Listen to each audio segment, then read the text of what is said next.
heart chokes. Like Midas, everything you touch turns gold. You dance in the hallway like nobody's told. You say my name so softly, like it's a little word. Yeah. Every time you're near me, all my doubts get blurred. You take my day, turn it bright, brand new. Every look you give says I choose you. I get you more than anybody ever could. You get me. In a way I never understood. And every little smile, every little move you do. Ooh, baby, I don't need a reason. I just know. I just know. I get you. Yeah, it's all about your dreams, eyes wide, shining clear. And you tell the wildest stories I could listen for years. And you roll your eyes and kiss me when I'm stubborn and proud. You pull me back to center when my thoughts get loud. You take my fear, turn it into truth. Yeah. Every time you touch me, I remember you. I get more than anybody ever could. You get me, yeah. In a way I never understood. Every little smile, every little move you do. Ooh, baby, I don't need a reason. I just know. I just know I get when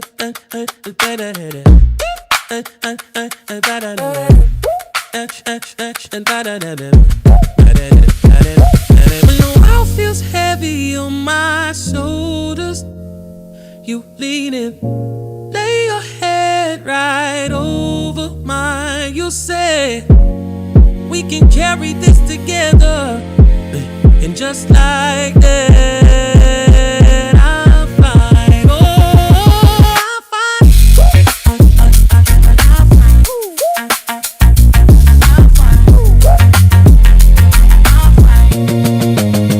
Oh, I get you every day, all the way. I get you get me in your eyes. That's when I'm free. I get you more than anybody ever could.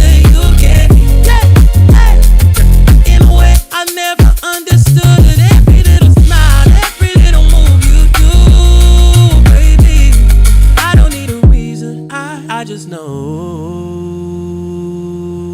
I get you. I get you. Yeah, I get you. You get me, and I get you. And I get you.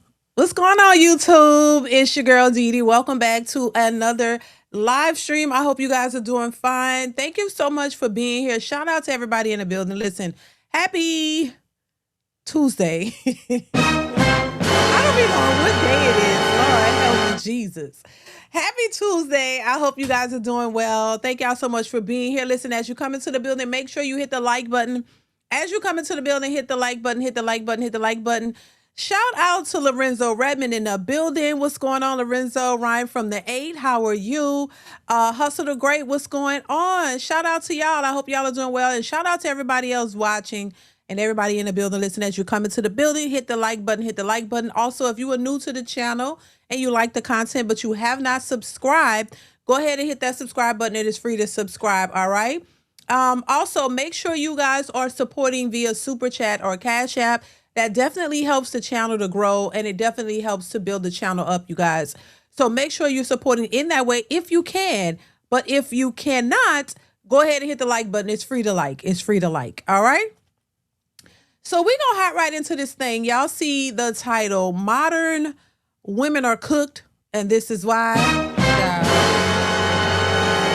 Most women crash out over a black man's choice. How many times have we seen that? But we going to get into a couple of things today. And y'all know I want to get y'all thoughts, so make sure you are chiming in. Ladies and gentlemen who are subscribers and fans of this channel, make sure you chime in if you're in the building. I want to make sure everybody's included. You know what I'm saying? But shout out to everybody. I hope y'all are doing well. Listen, make sure you chime in and make sure you're supporting the channel and hit the like button. So I want to hop right into this kind of, what's going on, Ryan, from the 8? How are you? I want to jump into it, y'all. Make sure you let me know your thoughts in the comments below. I want to get into this video and once again point to why so many women are cooked and essentially some men as well, unfortunately. If men, aren't able to go other places and find suitable women for wives or relationships, then unfortunately a lot of men will be cooked too. But I don't think it's in the same way that women are, because women have a certain expectation of what they want from a man and what men should be doing. And if they can't get that, unfortunately, if they can't get it, then they have no other recourse. You know what I mean? And both men and women need each other in order to do that. So this is why I say both might be cooked, y'all. Unfortunately, some women and some men gonna be cooked too, because if men want families, and these women aren't willing to do that, and they don't think that they should settle for whatever reason because they of the standards that society has placed upon them, which in my opinion are unrealistic, some of them, then both are going to be cooked in a sense. I mean, but y'all let me know what y'all think. But let's go ahead and get into this particular video. Here we go. On a podcast show saying that women who have multiple baby daddies suffer from mental illness. And when you got this kid by this guy, this kid by this guy, this kid by this guy, the kids don't tell you that. They don't look at themselves as all the same as 100 brothers and sisters. And then you go on a motherfucking situation and get mad because don't nobody look like nobody in the house. Can't nobody get nobody no blood. Can't nobody get nobody no kidney. Because ain't nobody genetically, I'm just keeping it real. And people get mad at me about this shit. And I can't talk to no nigga who not sending no money today. And that's exactly why your ass in there moving pallet jacks and forklifts around and moving boxes and shit, bitch. Because niggas do not care. Get your fuck ass up out there and work, ho. The fuck y'all talking about? Do y'all think we care that y'all saying that shit? Because for every one of y'all that say that dumb shit, 10 females that say fuck what they talking about, babe, I'm here. What the fuck wrong with y'all? No, he's right. He's right 100% because really just be leeches for real. Just because you see a nigga spending money and everything like that, it doesn't mean that it's necessarily for you. Then sit here and get mad when they don't want to do it for them. How are you gonna get upset about another nigga money? That's crazy. Amen. I hate that. Just sit here and get upset about not being in another nigga fucking, section and everything like that. Where's your section at? What the your money at? Where is that though? But you expect a nigga to sit here and do it 24/7. What are you? Exactly what Shazzy said. What are you giving? What are you giving? If you ain't even giving up no coochie hole, get to stepping. What? No, seriously. You ain't even giving up that though. Imagine a man dating a woman like you. If he has to go through this, I ask you a question and then you make up another question in your own head. This is the type of behavior that you put men through in a relationship. If you are dealing with me like this on a podcast, listen, if you're acting with me like this on a podcast and not answering a question, imagine what you put your men through. I don't talk back. Imagine what you put your men through. I'm sorry. No, just imagine what you put guys through. Imagine that. And I couldn't. Now, shout out to Cooley. That was, a clip from his podcast, him checking this woman because, unfortunately, and listen, I know I get a lot of pushback from women because women are like, oh my God, all you do is bash women. And I don't know how many times I have to say this. Listen, if the truth is bashing, then so be it, child. Then so be it. Because while I think that, and this is just my opinion, I think that we all are works in progress. We all need to work on something. Okay? If I'm lying, I'm flying. Y'all let me know. I think we all have to work on something in our lives to improve ourselves or do better. I don't, really think that it's just women that have to do work on themselves. I think men and women have to do work on themselves. But I would be lying if I didn't believe that women need more work. And I know a lot of women don't agree with that, and that's okay. But that's you don't have to. That's my opinion. I believe that women have the most work to do, period. And when we see these podcasts or we see women in real time on social media and the things that they put out there and how they respond, how they act, how they think, what they say, it's very clear that they have a lot more work to do than the men, in my opinion. And the reason why, because I state this all the time, I think it's a delusional mindset. It's a fairy tale world that a lot of women are in that men don't operate in. And you can say whatever you want about men and, oh, they're deadbeats, they don't take care of their children, oh, they're bottom of the barrel, women are out doing this and women.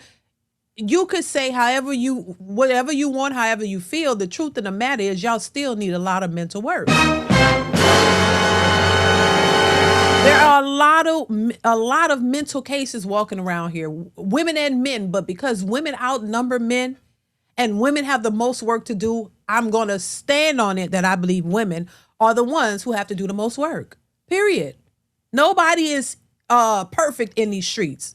We all got work to do, but I do believe women have the most work to do because we've been the most delusional. Women have been the most delusional. When I say we, I put myself in it because I've been delusional too at some point in my life. You can't expect a young 20-something-year-old woman who was raised by a single mother to not have any delusion or any type of issues. Now, the issues may vary. Everybody is not the same. So you can't, judge everybody or put everybody on the same playing field. But we all have something, whether it's a little or a lot. We all have something we have to work on. We all have been in this delusional type of selfish way in some capacity. And I think some are much further worse or are much worse than others. But we've been there. This is why women could relate to the nature of other women, because we know how women operate. And that's why I speak on it. I can't speak to the nature of the full nature of a man because I'm not a man. I can't sit here and just sit down and bash men all day because I haven't had negative experiences with men, believe it or not. Most women you hear in these social media streets and in real life, all they've ever talked about was the negative experiences that they've had with men. You rarely hear them speak on positive examples of men in their lives, unless it was their uncles or maybe their father, if that. But the majority of them have nothing but negative relationships, 3-4 baby daddies, and every one of your baby daddies was a deadbeat. Every one of your baby daddies was a narcissist. They were deadbeats and they low down and you don't want them, but you gave them children. And not one of those times that you ever think to say, you know what, why do I keep picking these type of guys? And why do these guys keep being attracted to me? Why am I? Because he could be attracted to you all day, but why is it that you keep picking those types of guys? What is it about you that you need to change so that you can start to pick better and do better in order to attract better and be better?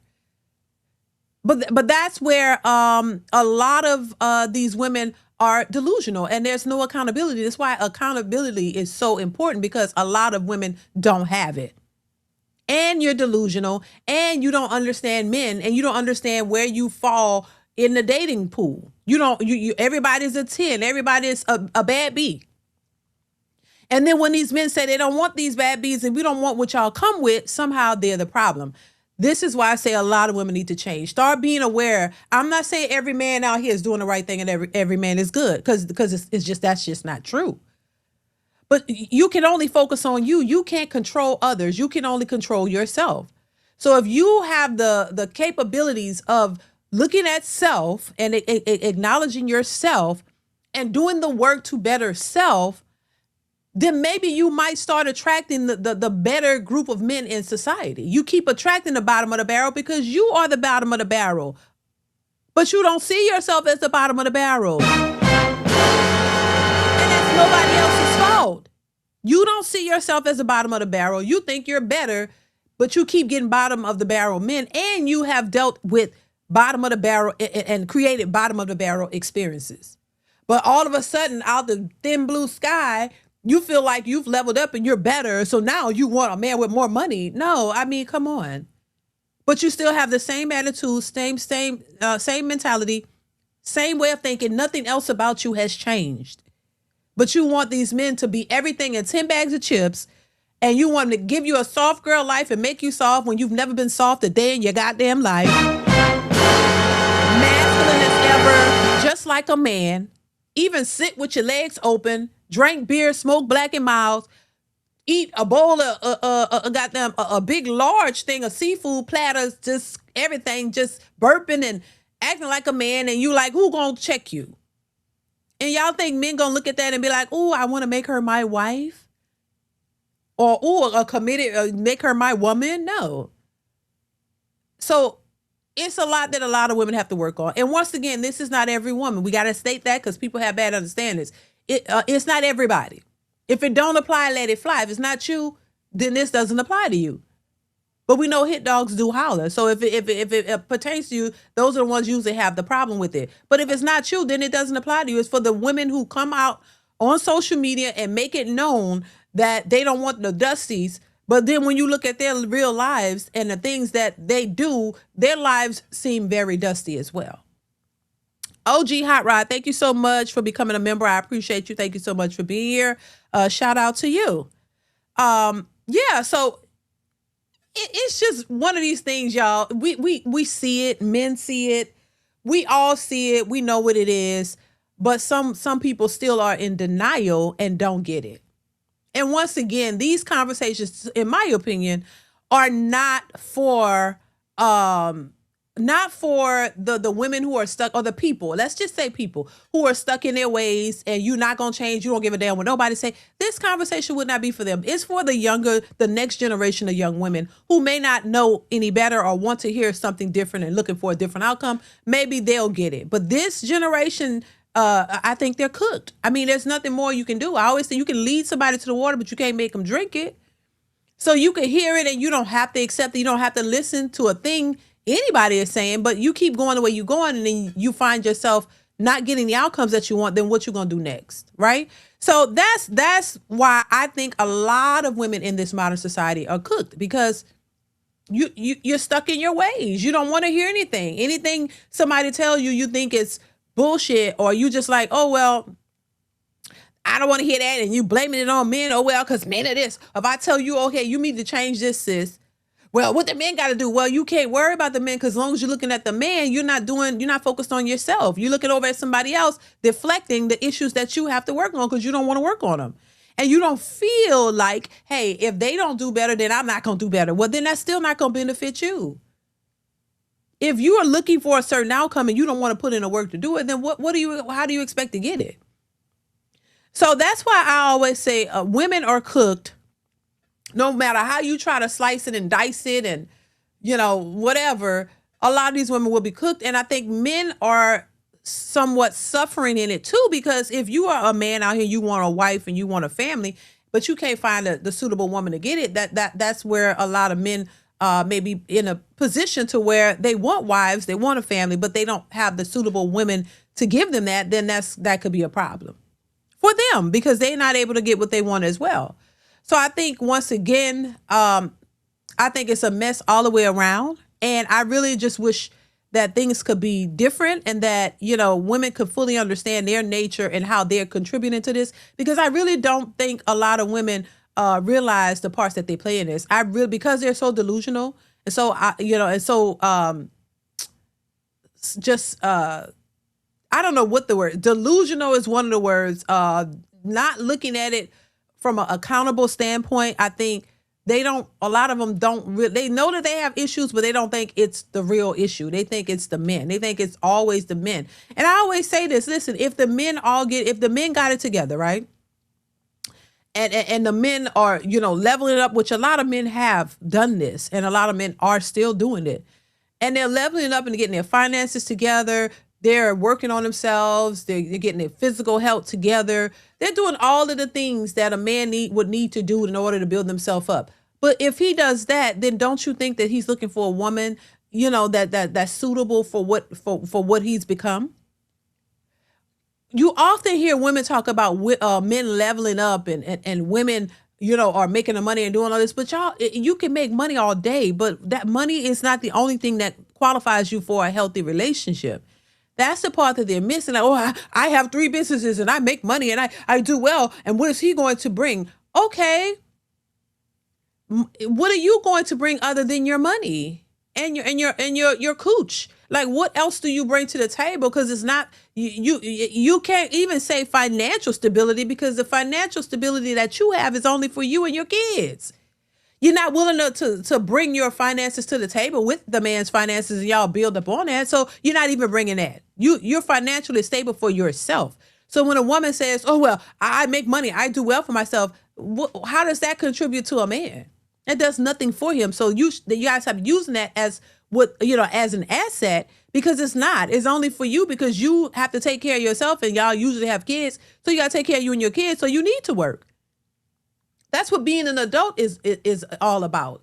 Because that man who has children, may have children, and he has a job and he's doing well, he has to take care of his family as well. But what a lot of these women are looking for is a man who's stable to come in and take care of them, their kids, and everything, while she continues to maintain her independence. But you need a man to come in to add to you, help build you up, and you just gain everything from him. It's almost as if he got to be penalized because you had to work hard and build yourself up by yourself. So now when you get a man, ain't no working together. He got to come in, he got to do it all. Like that, no, and most men are not looking for that. And I think that's the problem that women are facing. They feel that a man is supposed to come in and take on the mantle, a mantle that he didn't create. And I just don't think it's a fair move or a fair way to go. And they can't get beyond it. To me, a fair way to be, or the way to go in this day and age and economy, is not like back in the day when I was married, young. It's not like back then. Things were a lot cheaper. So when I say, oh, my husband took care of all the bills, I was a housewife, he paid all the bills. Yeah, we wasn't, I say it all the time, we wasn't taking extravagant trips and buying Gucci and Louis and all of this stuff and every weekend a trip and all. No, I was at home raising the kids while he was going to work, and he paid all the bills. But we also got to take into consideration too, the bills back then were not what the bills are today, Things were a lot cheaper then. And even still, it's not to minimize it, because it still takes a lot for a person to have to go out and work every single day and take care of his family. So you could think back then when things were cheaper, even though it was a lot, and you had a man who was taking care of his family and paying all the bills. But in this day and age, in this economy, things are a lot more expensive. And if you have two people working, then two people need to contribute. I don't see anything wrong with that. I think it's a bit unrealistic to expect a man in this day and age to take on all of the bills, all of the responsibilities, all of the financial load all by himself when you're capable of doing it. And then a lot of these women don't even have children for the man. Like you don't have no children with him. It's not like you're having his kids and you're at home taking care of his kids. He will probably understand that more. Like he's my wife at home, my kids. Like, yeah, my kids are good, and he don't mind working and doing that. But a lot of these women don't even want no more kids. Y'all already had your kids. You already got your kids. Now you want the man to come in and take on all of the responsibility, all of the heavy load, while you just be a passenger princess and take trips all the goddamn day. Like, and you want him to pay for it. But you're able to work and make money and contribute. I don't understand that. I don't understand the concept of you able to make money working. You make good money. You say you make more than him, but you still want him to take on all of the financial load while you just keep your money. That don't make no sense. That is a lie, a joke, and a game, and something that most men realize and not falling for. And I think these women need to wake up. And the only time you hear women saying, for the most part, that they'll go 50-50 or work with a man is when they broke, when they ain't really got much. When you don't have much, now you want to work with them. But when you do well, you can't fathom the idea of working with a man like that. That's why they say the most successful women are single, because there's no compromise with them. There's no working with them. There's no, let's build together. They've already built themselves up. They've already achieved what they've become the man that they desire. They've become the men that they desire. So there's no room for a man for real, because you already got him within yourself. This is why they go out and adopt babies and get, IVF and all of these things, and to get babies on their own, because you are the man that you desire.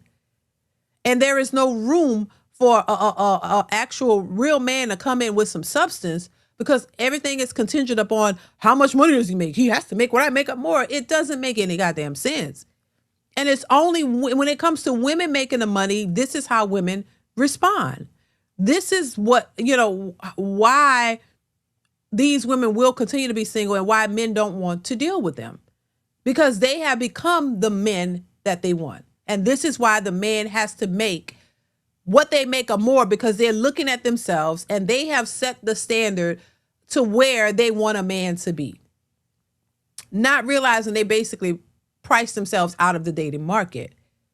And on top of that, the mentality, how you think, all of that, no man wants to deal with that shit. Ain't no man got time for that.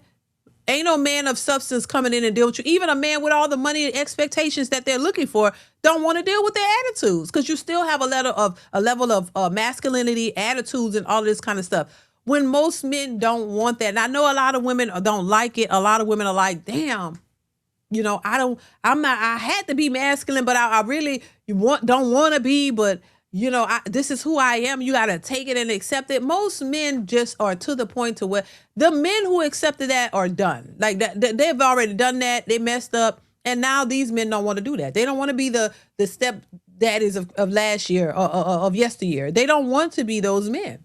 And this is where women are having a problem, because they're used to men just accepting them, accepting their, their behavior, accepting their whatever they bring. Because they just wanted coochie, and they wanted steady coochie in the house. Like, you want to be able to have a woman to come home to and have that. So you accepted her crazy. This is why women really think that men like crazy, or thought that men like women a bit crazy. This takes me back to that other video that I did on that live stream where that comedian was talking about men don't like their crazy anymore. Yeah, because men realize something. It's like they're learning from the past. They're learning from what they've seen, and they're learning from their mistakes or their experiences. They're doing better. And I think that's something women need to start to do as well. You need to start looking at your behavior and start to learn from it and change it so that you can get what you want. You know what I'm saying? So it's just a lot of change. And that's why I say a lot of the women are the ones that need to change, because to me, they have the biggest issues. Jamil, 843, thank you for the super chat, says, Dee look like she about to bring Neo Soul back, child. Thank you. I appreciate you, Jamil. Thank you for the super chat. That takes self-reflection and accountability. It does. And that's something, unfortunately, some of these women don't want to do. They don't want to do that. I guess it hurts them to look at themselves and tell the truth, because you've been lied to for so long and been made to believe that it's always the man are the problem, the men are the problem. Well, then I always ask women this: well, if all the men are the problem, why is it that when a marriage or a relationship fail, why is it that the man can always go and find another wife, and the women are the ones who typically are single, going from man to man to man? Why is that? Why is it that when most relationships fail, the men are able to move on and remarry or find usually marry? If they were married and the woman walks away from the marriage, why is it that most of the men end up married again? And the women are typically single, going from man to man to man, confused and lost in the sauce, struggling. Why is that? If the men are always the problem. So once again, it's a delusional mind state, and you can't make people change. You can only give them information and hope that they learn something from it. But if they don't, they don't. Hopefully somebody get it. That's the hope that we have to have, that somebody else will get it, because some of these women are cooked, fried, dyed, laid to the side, child, and they will never get it, and they will just be mad to the end. There's nothing we can do about that. What's going on, Night Call? Let's continue. Let's get into the next video. The balls that it takes. Shout out to Truth Hurts. Check him out if you haven't already. I put the full link to his video in the description, so make sure you guys check that out. But I wanted to play a little bit of this, because there's some more delusional stuff going on in this particular clip on his podcast. This man here is going to speak on how he is just not interested in black women anymore, and he's going to tell why. But there are some women who don't like the fact that men are moving away from black women, and then they start to crash out. So, but a lot of the same women are the ones who say, we don't care what you do. Oh, we don't care. We don't care. The binding crew members of society come out the woodworks and then they start talking about, we don't care what you do because they're the bottom of the barrel, but then get mad and crash out and say, and think that men who choose outside of their race got a mental problem or they got a problem or, oh my God, something wrong with them. Who hurt you? And all these types of things. But when they do it, oh, it's all good and it's fair and they're just tired and they moving on. Like, it's just the most dumbest, absurd thing I've ever heard. But we're going to get into the video, y'all. Make sure you hit the like button. Y'all hit the like button. Let's continue. To come up here and say, as a black man, you refuse to date black women. And so before we get into this, Absolutely. right, I want to know a little bit about you, brother. First and foremost, where are you from? Sir. I'm from Detroit, Michigan. Okay. What up, though? So. What up, though? Yeah. So you're from Detroit, Michigan. Yes, sir. Have you always had this feeling about black women, or like did you like what happened? No, I mean, and I'm a base it off of experience and not just experiments, but documented facts. So I used to address black women as black twins. Then the sexy red started coming out, and she brought the hoes out of these bitches. So do you used to look at them like black queens? Yeah. And then when this whole pandemic came about, it like put a nasty taste in your mouth, or like what? Talk to me. It put a nasty taste in my mouth. I mean, based on my own personal experience, a lot of women put on a mask. Black women, they put on a mask, make it seem like they uplift the brother and all of that, and they genuinely love from the heart and all that. But it's old saying, when you look at a woman's mother, more than likely you go see her future. Wow, that's that's heavy, bro. That you could. So this is what a lot of women are going to say, right? And I just gotta be the voice for the women, unfortunately, because we don't have any women up here. For sure. They're going to say that if you feel this way about black women, then you must feel this way about your mom. So what would you say if a woman was to say that? My mother called me every morning to give me motivational quotes. I got a great relationship with my mama and my dad, my biological parents. But even if you didn't have a good relationship with your parents, what does that have to do with you? Wouldn't that make you think that part of the reason you may not have a good relationship with your parents is because of their behavior, and it was a behavior that you didn't agree with and that you pushed back against because you saw that it was toxic or you saw that it wasn't conducive to what you want as an individual? Why do people equate, oh, you don't like black women because you hate your moms? Well, if your mom was an exact representation of what's toxic and bad, what's the problem? I'm just saying.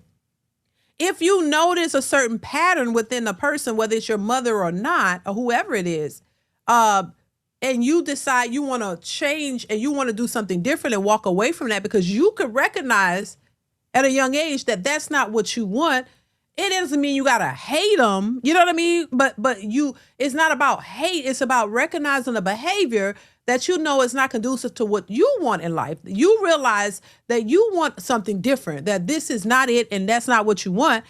And so you have to walk away from that. You have to remove yourself from that toxic behavior. I don't care if it's your mother, who it is. You have to remove yourself from that toxic behavior so that you can focus on bettering your life.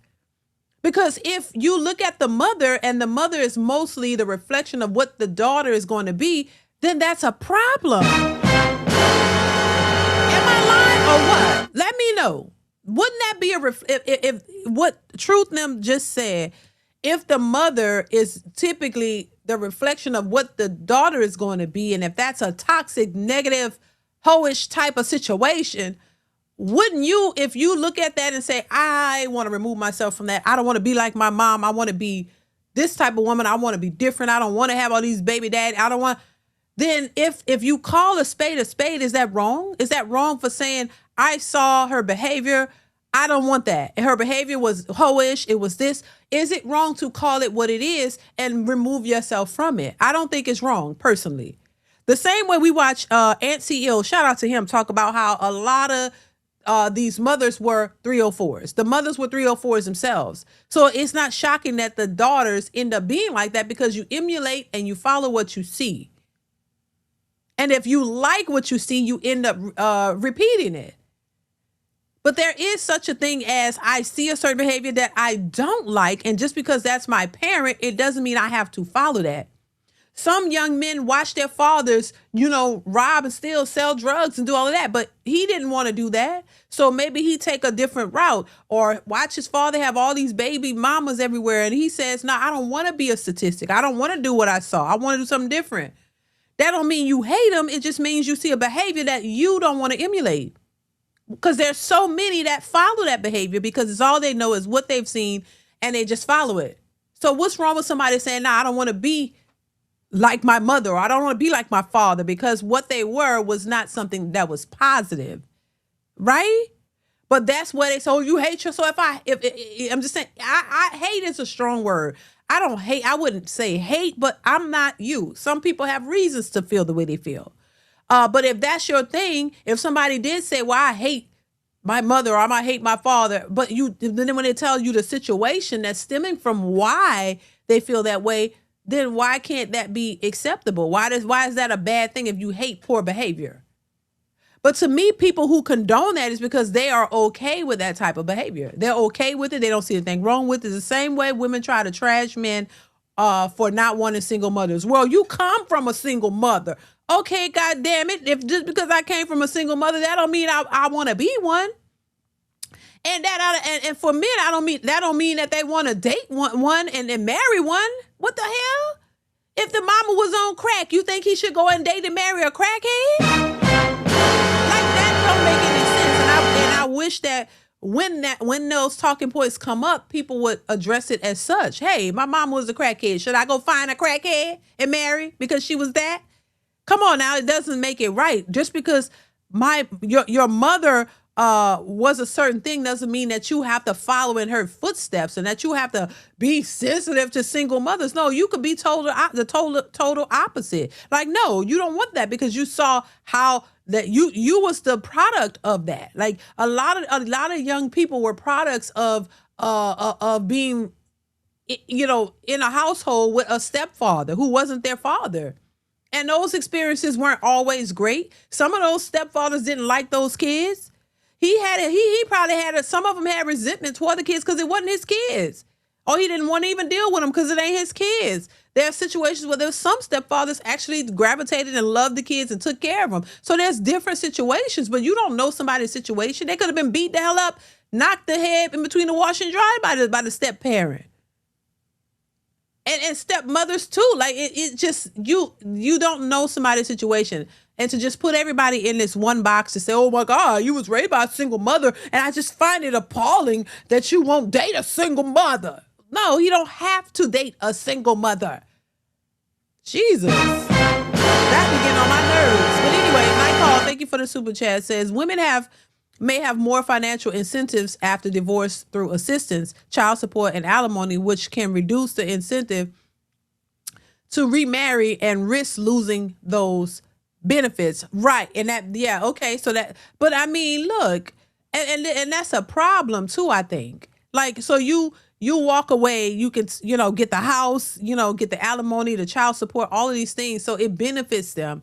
And so, yeah, you are right. And so they won't remarry, right? So you're saying that could be a reason why a lot of them stay single because they don't want to remarry because once they do, these benefits can get cut. Is that what you're saying, Nicole?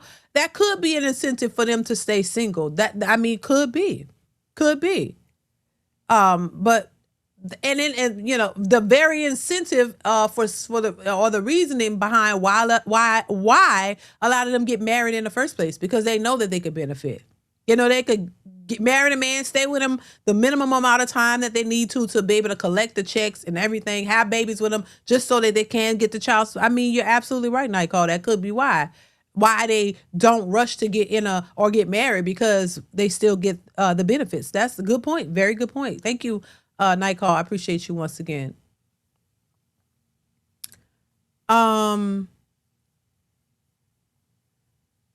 The Mrs. Leaper, thank you so much for the super chat. Says, DeeDee, you giving pinup girl looking gorgeous. Thank you for the super chat. Thank you so much for being here. I appreciate you. Thank you. Yois Eric TV says, why do women know they role just refuse to do it? Because they don't want to do it. Eric TV, thank you for the super chat.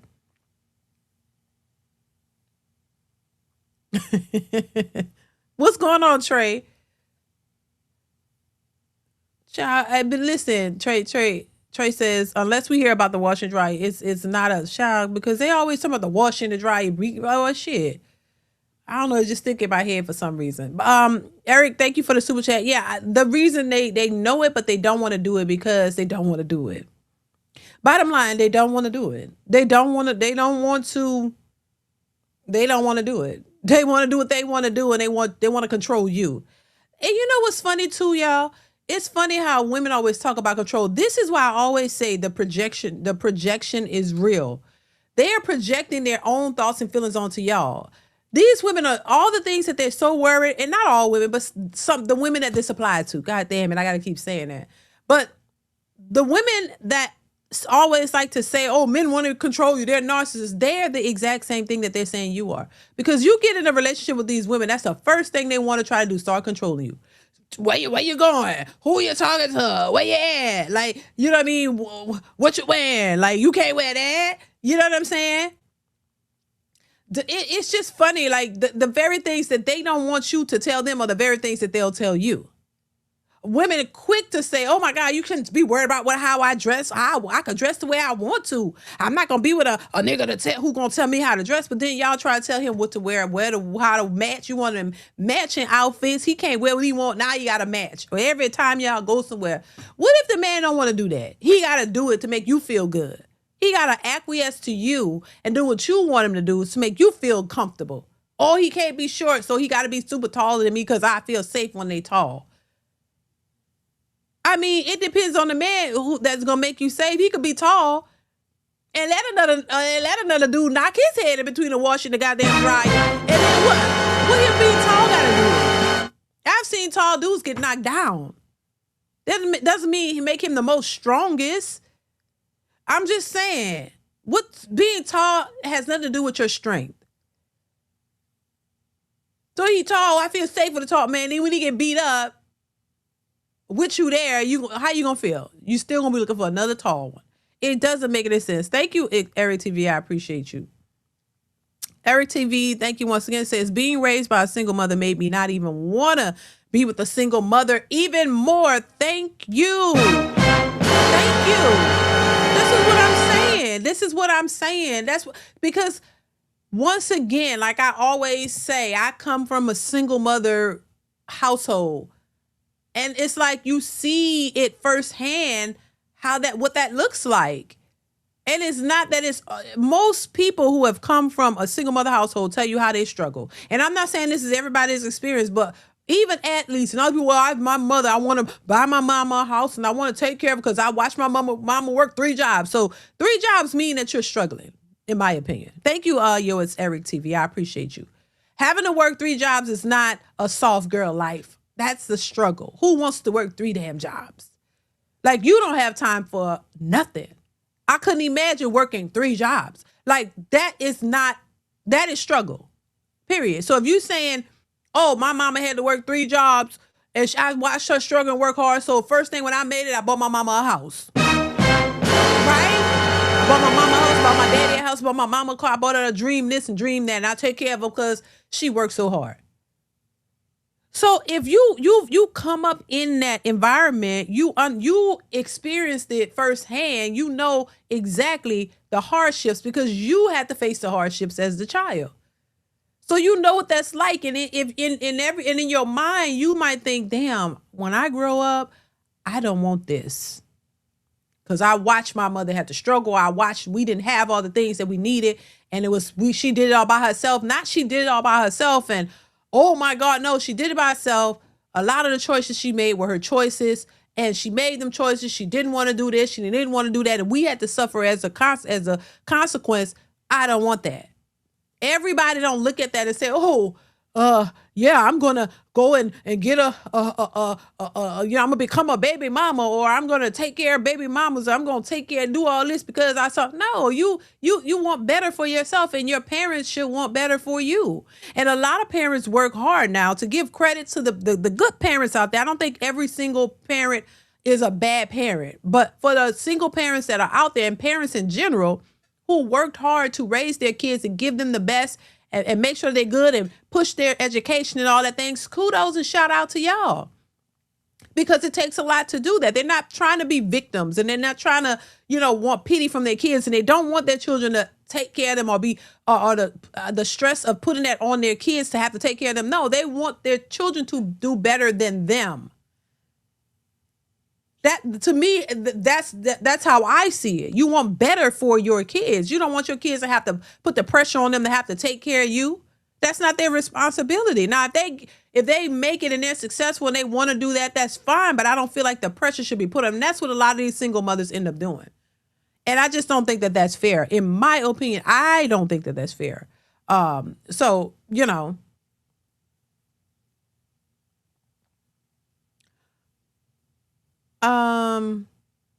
Did I read this one? Yours, Ari TV says, why can't I want to make my own family? Why I have to take care of some other man's kids? Right. And you don't. But that's what they're saying because it benefits them. So anytime a man comes in and want to take care of, is open to taking care of you and your kids, it's a benefit to her.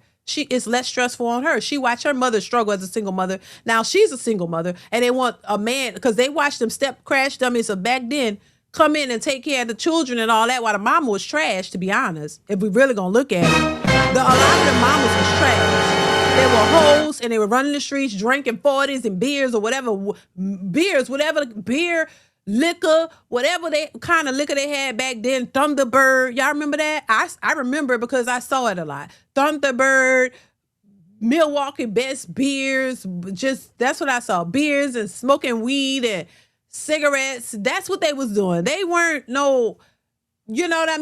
high status, these people were having a good time. They were living their lives, and they wasn't giving a shit about all this stuff that we talk about now. Mental health and getting yourself together. They weren't worried about that. They was worried about hitting them streets, going to the bars, you know what I'm saying? Having a good time, sleeping with Tom, Dick, Harry, Pookie, Ray, Roddy, Bobby, Rick, and Mike, Johnny Gill. They were out there living their best life, busting it open. They didn't care. They didn't have to know you. And then they was getting pregnant, though. And we are the results of all of that. We're the children that they had as a result of they having a good time. They weren't worried about no marriage or none of that. Some of them. I'm not going to put everybody in that category. But from the ones that I know of and have seen, it's not everybody, but the ones that it applies to, they were out there busting it open, having a good time. They weren't caring about all this stuff we talk about.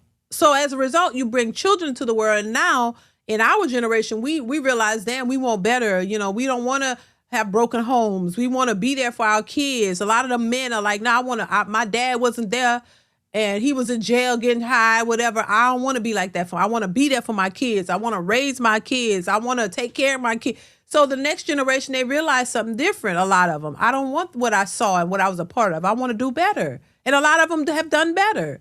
This is why I think it's a dangerous game to keep putting black men, into this category of deadbeats, and they don't do this. Because no, that's some of them. That's not all of them. But once again, these women only want what benefits them. So they don't give a care about what you do and how you better yourself. They don't care. They just want you to do what they want you to do. And that's it. Thank you, Eric TV. I appreciate you. Night Call. Thank you for the super chat. Says, I'm last of my family tree. No siblings, no cousins. Grandparents died before I was born. Never knew my father.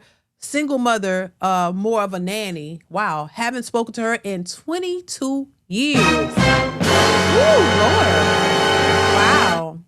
Wow. That's interesting. But you'll hear a lot of people with a similar story, Nightcall. There are a lot of men and women who have not spoken to their parents in years. You'll find that that's kind of common because what they don't have nothing to talk about, and it's not because they've isolated themselves from the parents. A lot of parents don't care to be involved. You know what I'm saying? But wow, thank you, Nightcall. I appreciate you once again.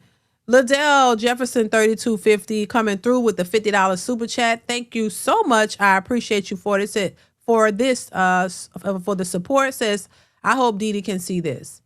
Thank you, Liddell. I appreciate you. Thank you so much for the support once again and for being here. Shout out to you. Nightcall 411 once again says, this has been an issue for some women I've tried talking to in the past. Wow, yeah, that's crazy though. But you know, this is why I always say, y'all, listen, nobody is perfect, but damn, a lot of these women need to do more work. You know, I understand. I do. And listen, thank you, Nightcall. I appreciate you once again. I do, what was I about to say? I do kind of understand the concept of being young and dumb. Don't get me wrong, y'all. I do understand that, but I think women abuse that. They use that far too much. I think when you're young, sometimes you make mistakes and you do things that you shouldn't. But the whole point of, you know, there's young and dumb, and then there's, how did I get to this? But anyway, let me finish. From young and dumb, there's a point where you go from young and dumb till you start to become, you get older and wiser, right? That's why they say that as you get older, you're supposed to get wiser. The older you get, you learn more things, you learn better, you do better, supposedly. But everybody don't get that. Everybody don't get the memo. Everybody don't grow older and learn. They still do the same old stuff over and over and over. And I think that's part of the problem. But I think, once again, you know, the blaming and the shaming towards men, I think has to stop. If you made certain choices in your life and you didn't get the results you wanted, you got to deal with that. Don't blame everybody else for it. If nobody was physically holding you down and preventing you from actually doing something that you wanted to do to benefit yourself, then you can't blame anybody, you know? And there's obstacles and things that we all face and go through, but you learn and you grow. There's so many people that have been through all types of stuff. But they persevered and they worked hard and they got themselves to where they wanted to be. So there's no excuse for anybody. Yeah, you have some things that may have, you know, got in the way, but it doesn't completely stop you. And if it doesn't completely stop you, then you can move forward and still, you know, create the life that you want for yourself. So I just think it's just interesting when we find women shaming and blaming men for not wanting to accept a certain standard or their standards, when men should have their own standards and they should lead the way for how they want their lives to go. And a man who doesn't have kids and want his own kids should not be shamed into accepting a single mother just because he had a single mother. That's the dumbest thing ever, in my opinion. Thank you, Eric TV. I appreciate you. Yeah, there's no way. But anyway, let's continue, y'all. Hit the like button, y'all. Hit the like button. Boy, you cooking, boy. So, how long have you been dealing with white women? Do you deal with just white women or just all other races except black women? Other races, I don't fuck with the white women either, because they want to be the black woman. So I fuck with the Arab women. Okay. You know, Asian women, because my wife is Arab. Okay. So I fuck with Arab women because their cultural upbringing, they're raised to be submissive. And I'm not talking submissive to a bum ass dude. When we look at the word submission, it's a prefix and a subtext added to it. Sub meaning under. That's the prefix. Then you got mission, which is the suffix. So that means under the man's mission. But these bitches don't even know how to submit to the mission. They think they bigger than the program. And if you in my world, you go do what I tell you to do. Now, let me just say this, brother, because you cooking with grease, right? But when you say bitch, right? Because that's a real, that's a real rough word, and I'm not going to ever police how you talk. Yes, sir. But when you say bitch, you mean all bitches, because I just don't want to seem like we just call them black women the B word. You know what I mean? I mean, most black women are Christians. And in the Bible, it says you think it, so are you. So you're saying that So these are you. black women are bitches. I just want to be clear. That's all. You saying black women are bitches. Well, the black women of the day. So Think of it. They find every reason to twerk. Every reason to twerk. wow. They twerking at funerals now. Oh shit. Black women at this point. Disgusted to my core. I mean, their favorite song is Young Miami. Spin that shit. Okay, so Yeah, it is bad. It's bad. Yeah, they twerking at funerals now. I'm not surprised that we watched the video of that. The video. Did we watch that video? I think we did, of that woman twerking at the what she was at with the baby, twerking with the baby on her strapped onto her. It's like they can't help it. Soon as they hear music, it's like something jump inside of them, make them start twerking. You can't just sit still or bob your head. You gotta shake your ass. You gotta do it. Don't matter, baby and all. It's a problem. But then you want people to look at you as these queens and these princesses and all this kind of stuff. It just don't. You can't. No, baby, it don't work like that. You know. And then wonder, oh, I don't want a man to objectify my body. Child, if you got your butt tooted in the air, shaking in every little crevice, all you got a man looking to see all your coochie just going, gyrating. What? Do you think he gonna think, oh, that's my wife? Or he gonna be like, ooh, I want to tear that up? Come on, like, it just don't make sense. I don't understand.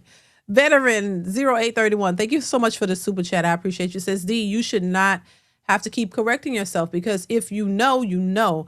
My mother was a single parent and we struggled. Exactly. A lot of years Christmas missed us. Listen, I can relate straight up and down. That's why I talk about it. I can relate. You know, it's not about a hating thing, like hating your parents. It's just, I understand. You know what I'm saying? I understand. And I think a lot of the problem is a lot of these women and men are afraid to address that. And it's causing psychological issues within themselves.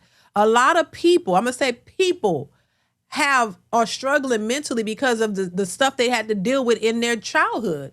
A lot of people have trauma related to their upbringing because of what the lack thereof, or having toxic parents or parents in their lives. There's a lot of things that people have gone through, and men have gone through it, and women. But men don't get on social media, from what I've seen, and complain about it. They don't even talk about their issues.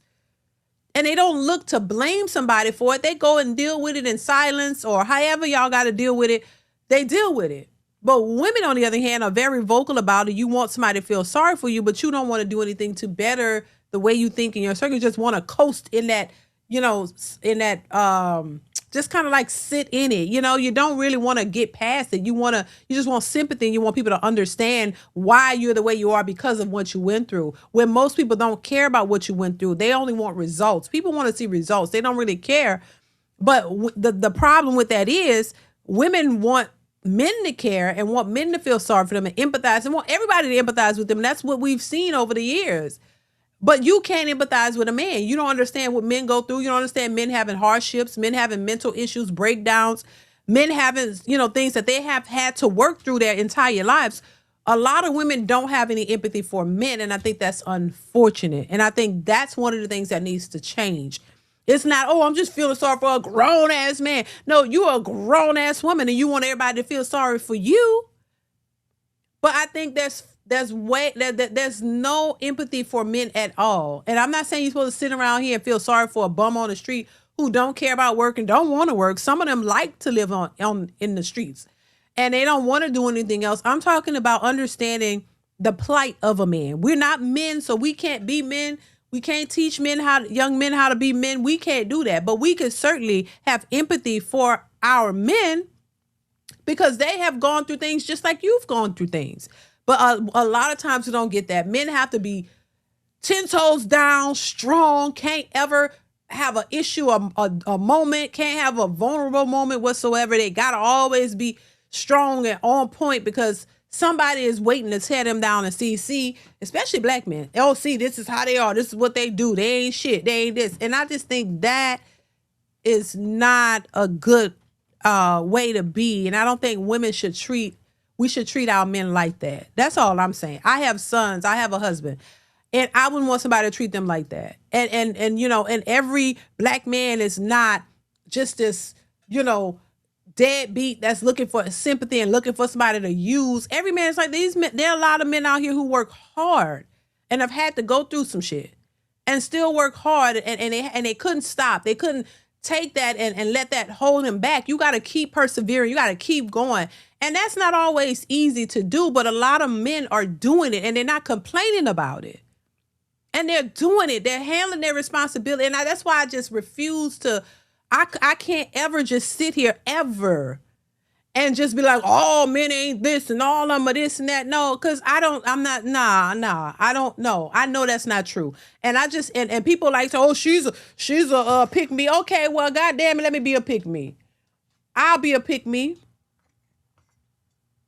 Hell, I'll be that, because like, once again, I have sons, and there's no way in hell, and not just, I'm not just speaking for my sons, but I'm speaking for men in general. But I think for some of these women to get it, they have to have their own sons to understand what their sons are going through to get it. And I don't have to, it's not just because my sons that I get it. I understand the nature of men, and I understand how men a lot of times aren't, you know, looked at as if they're human. Like they can't have feelings because they're not like women. You know what I'm saying? I don't know. It's just, I don't know how I got all the way there, but you know, it's just unfortunate for men. And I think, once again, this is why men are probably moving the way they're moving. They don't want to be subjected to this type of mentality. And they probably have had to deal with something similar in the past.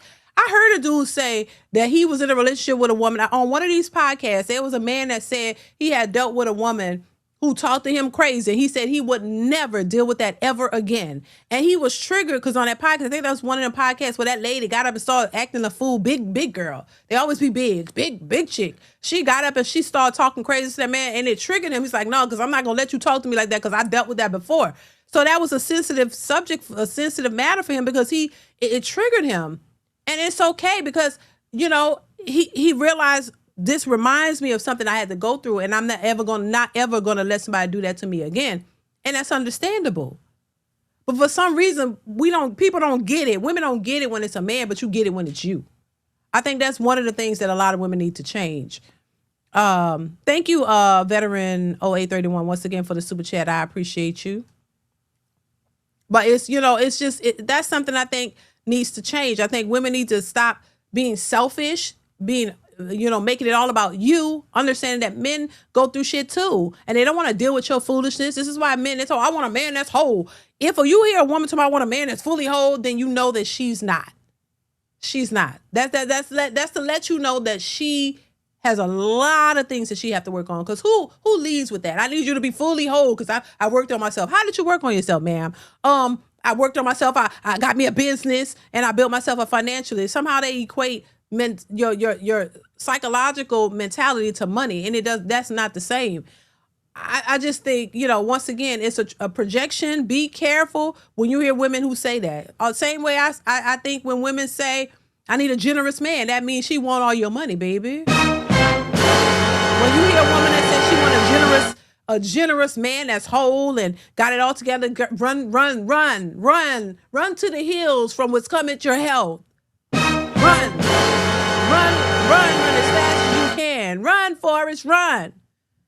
Because ain't no woman that's into you gonna be like, oh, have you worked on yourself? Are you fully whole? Are you generous? Nobody, the women who about you ain't gonna talk like that.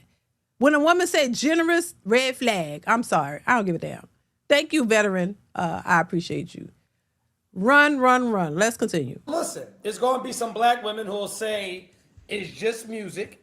Secular music has been around for a while, but the type of music that they listen to doesn't determine what type of woman they are. What would be your backlash for that? Hold on, and before you answer that, if there's any black women, not the ones that want to come up here and fight, that can articulate themselves and have an adult conversation, ladies, get up here and speak up. I'm listening to you, brother. You have the floor.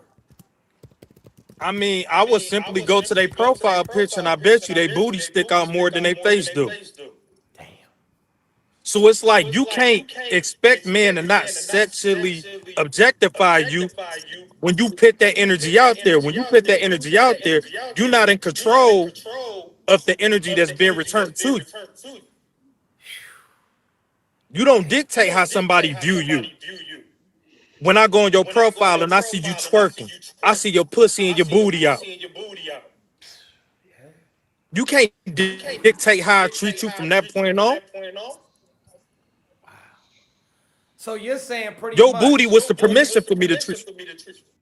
if you go to a I'm woman's sorry. page, no, you're good, brother. Y'all got to come over to the YouTube channel. The YouTube channel is Nothing But the Truth Podcast, and we're going to get to it tonight. So you're saying that these women are leading with their ass first. They're twerking on their they're twerking on their platforms. They're fully exposing themselves. They're fully over sexualizing themselves. They are. And then trying to be respected at the same time.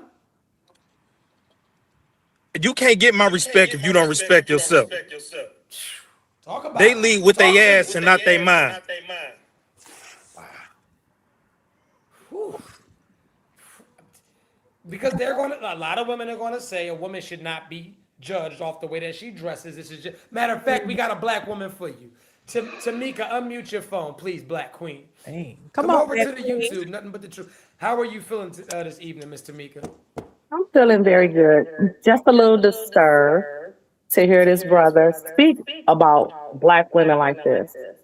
I mean, one thing I want to say to you is, I appreciate you being honest about how you feel. And I appreciate you bringing it to the core. This is a conversation that needs to be done. I agree.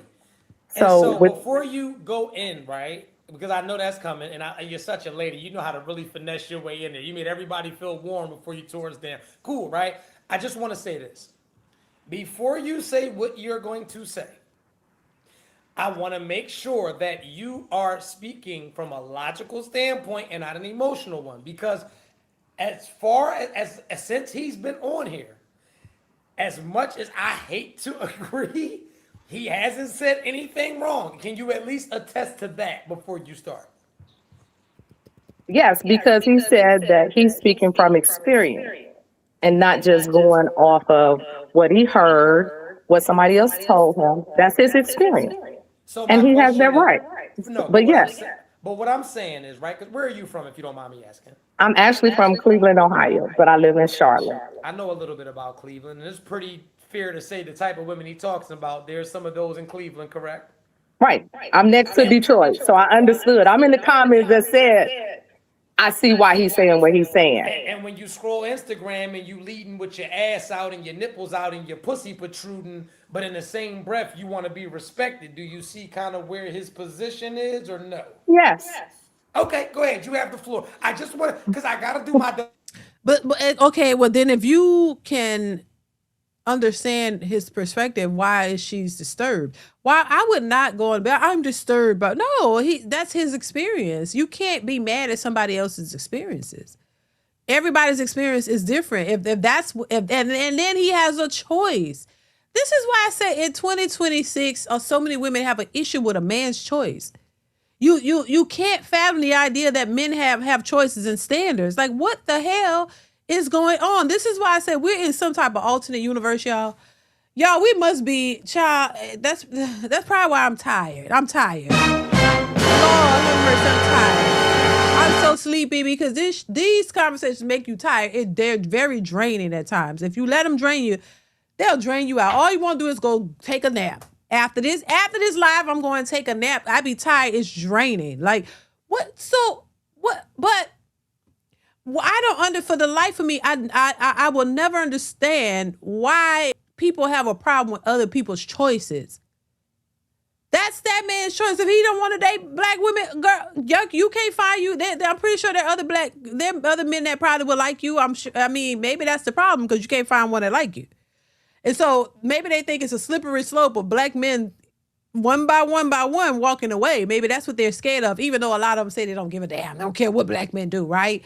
But you're disturbed by, and I'm just saying, they're disturbed by what he's saying, but a lot of the women, the Bonnet Crew members of society is saying something else. That's why I say y'all got to have a meeting.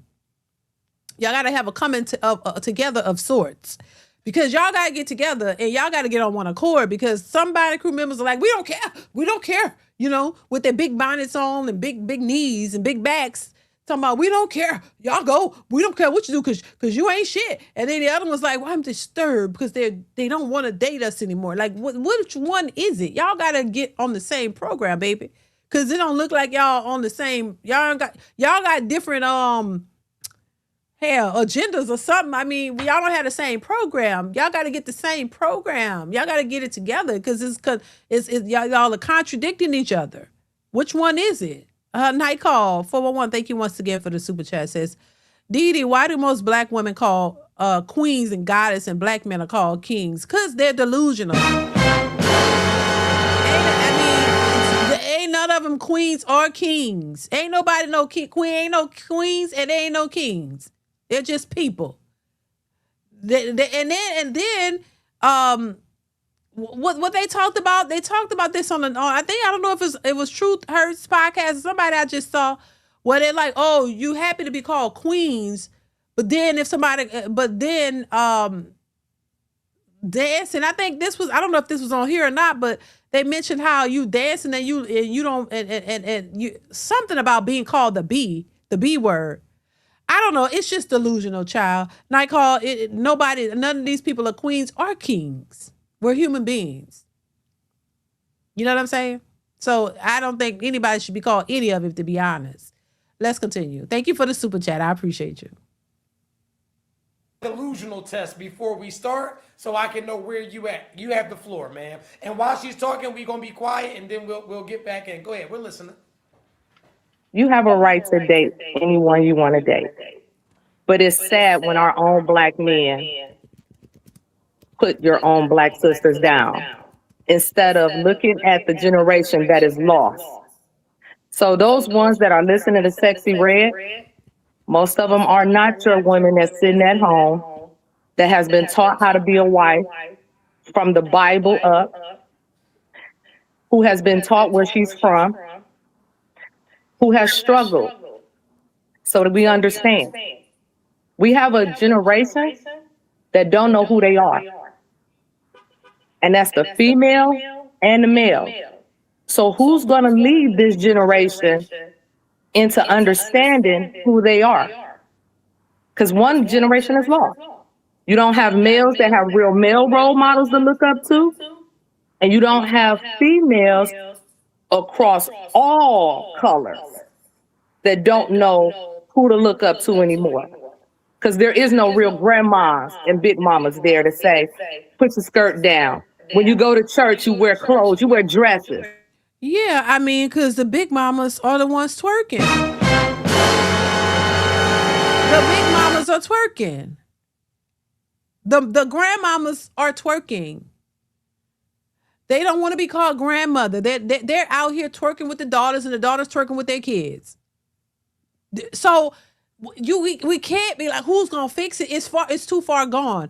The people who could fix it are the ones who are out here twerking. They don't care to fix it. And once again, the ones who are out here doing it is not the majority of our community. And I think that's what a lot of people are pointing out.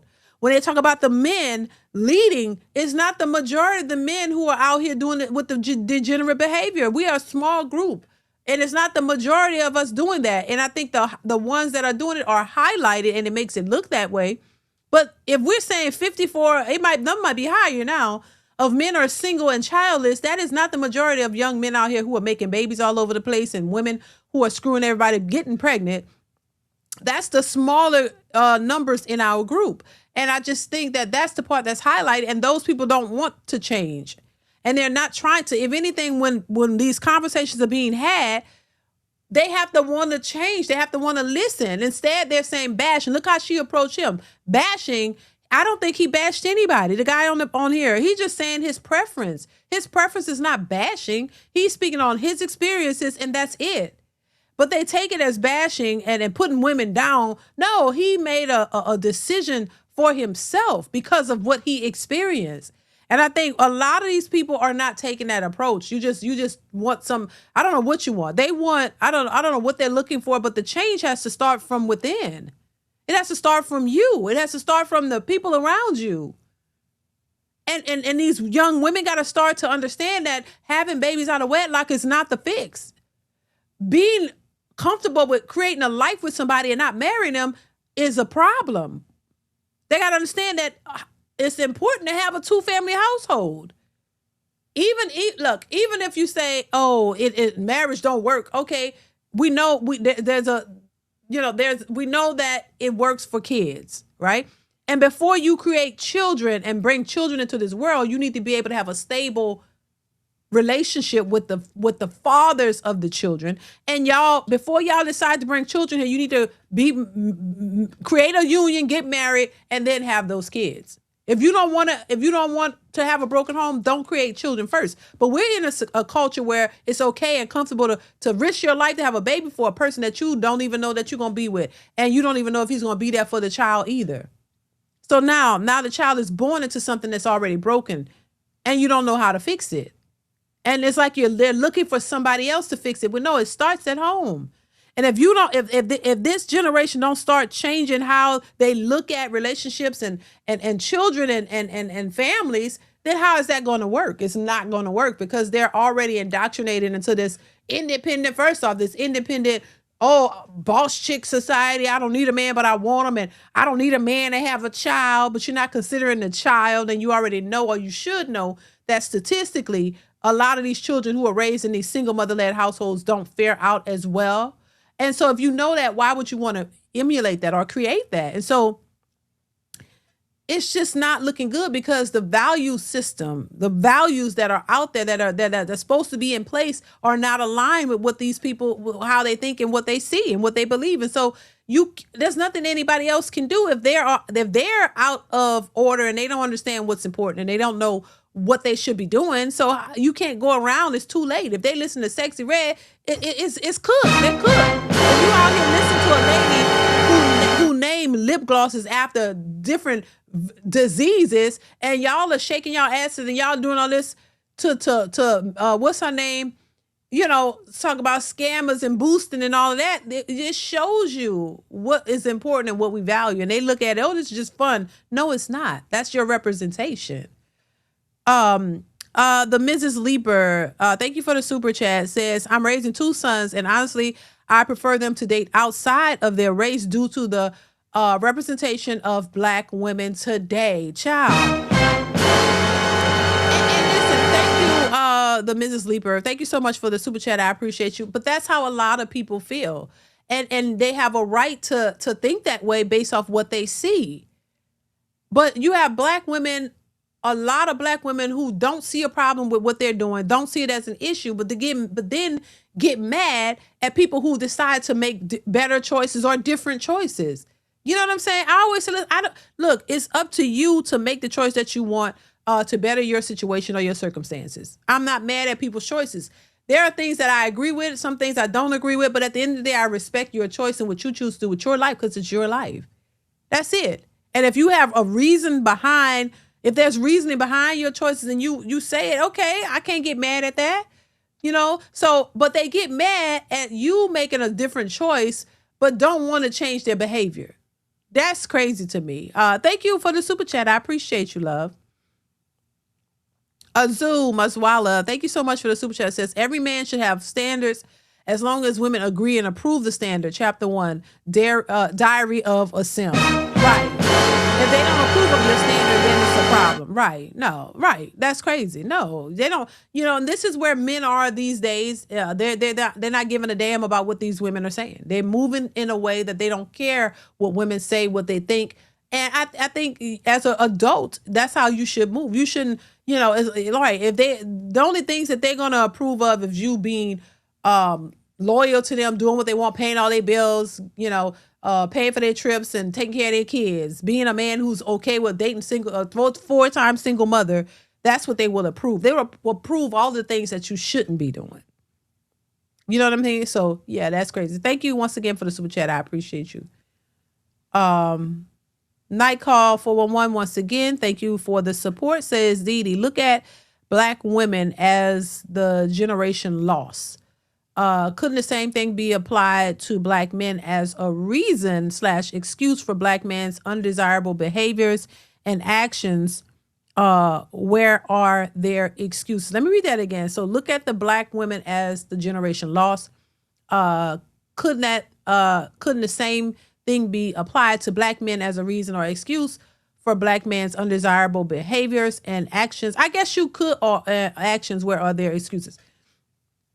I hope I'm responding to this correctly. I guess you could. I mean, listen, if there are undesirable black women, undesirable women in general, undesirable black men and men in general, on both sides. I always say all of this exists. I think just one side only see it as it pertains to the man.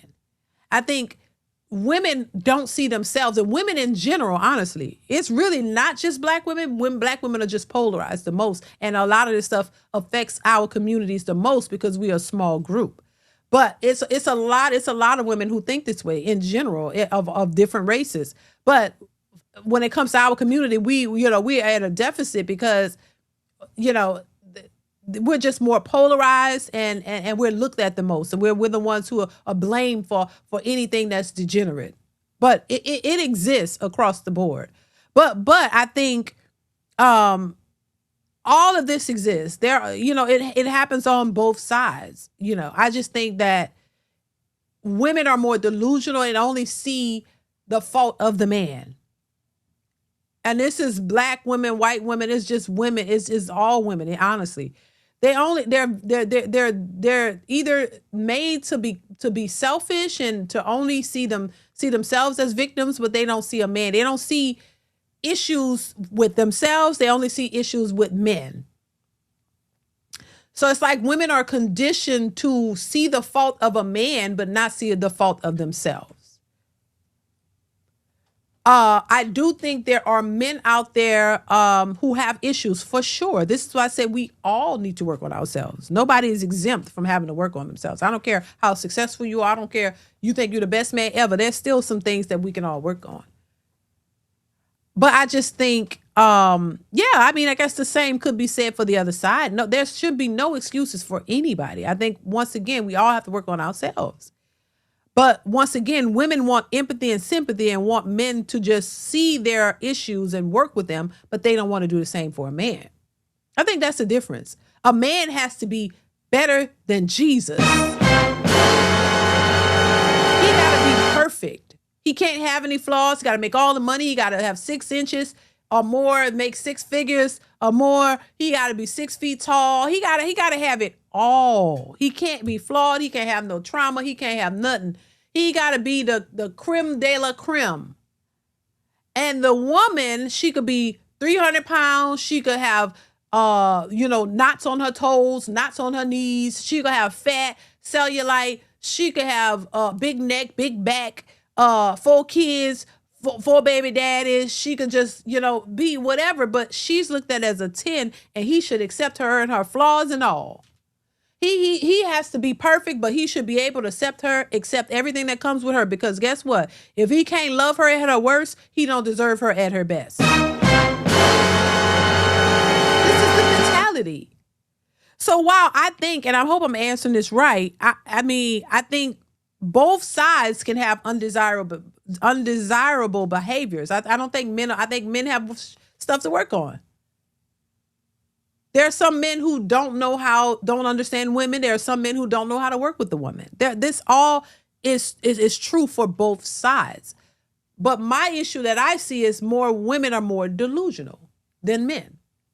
And they expect the most from a man, and you don't want to work with him, but you want him to work and accept you. Women will not settle, but you want men to settle. So this is why I think coming in together, because a relationship is a togetherness. It's 2 people working together. So that means you come in and we build and we work together. That you accept that person for their flaws and all. Hey, I know that you're not perfect. I know that you're not perfect.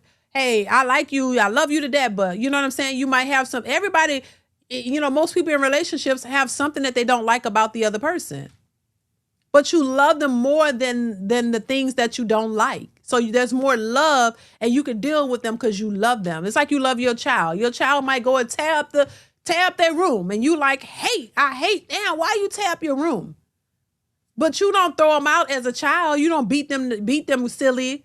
You don't knock their head between the wash and dry of your child that you love. You love them unconditionally because you love them even though they got some issues. If you work on the issues, you figure them out and you love them in the process. That's what that's supposed to be.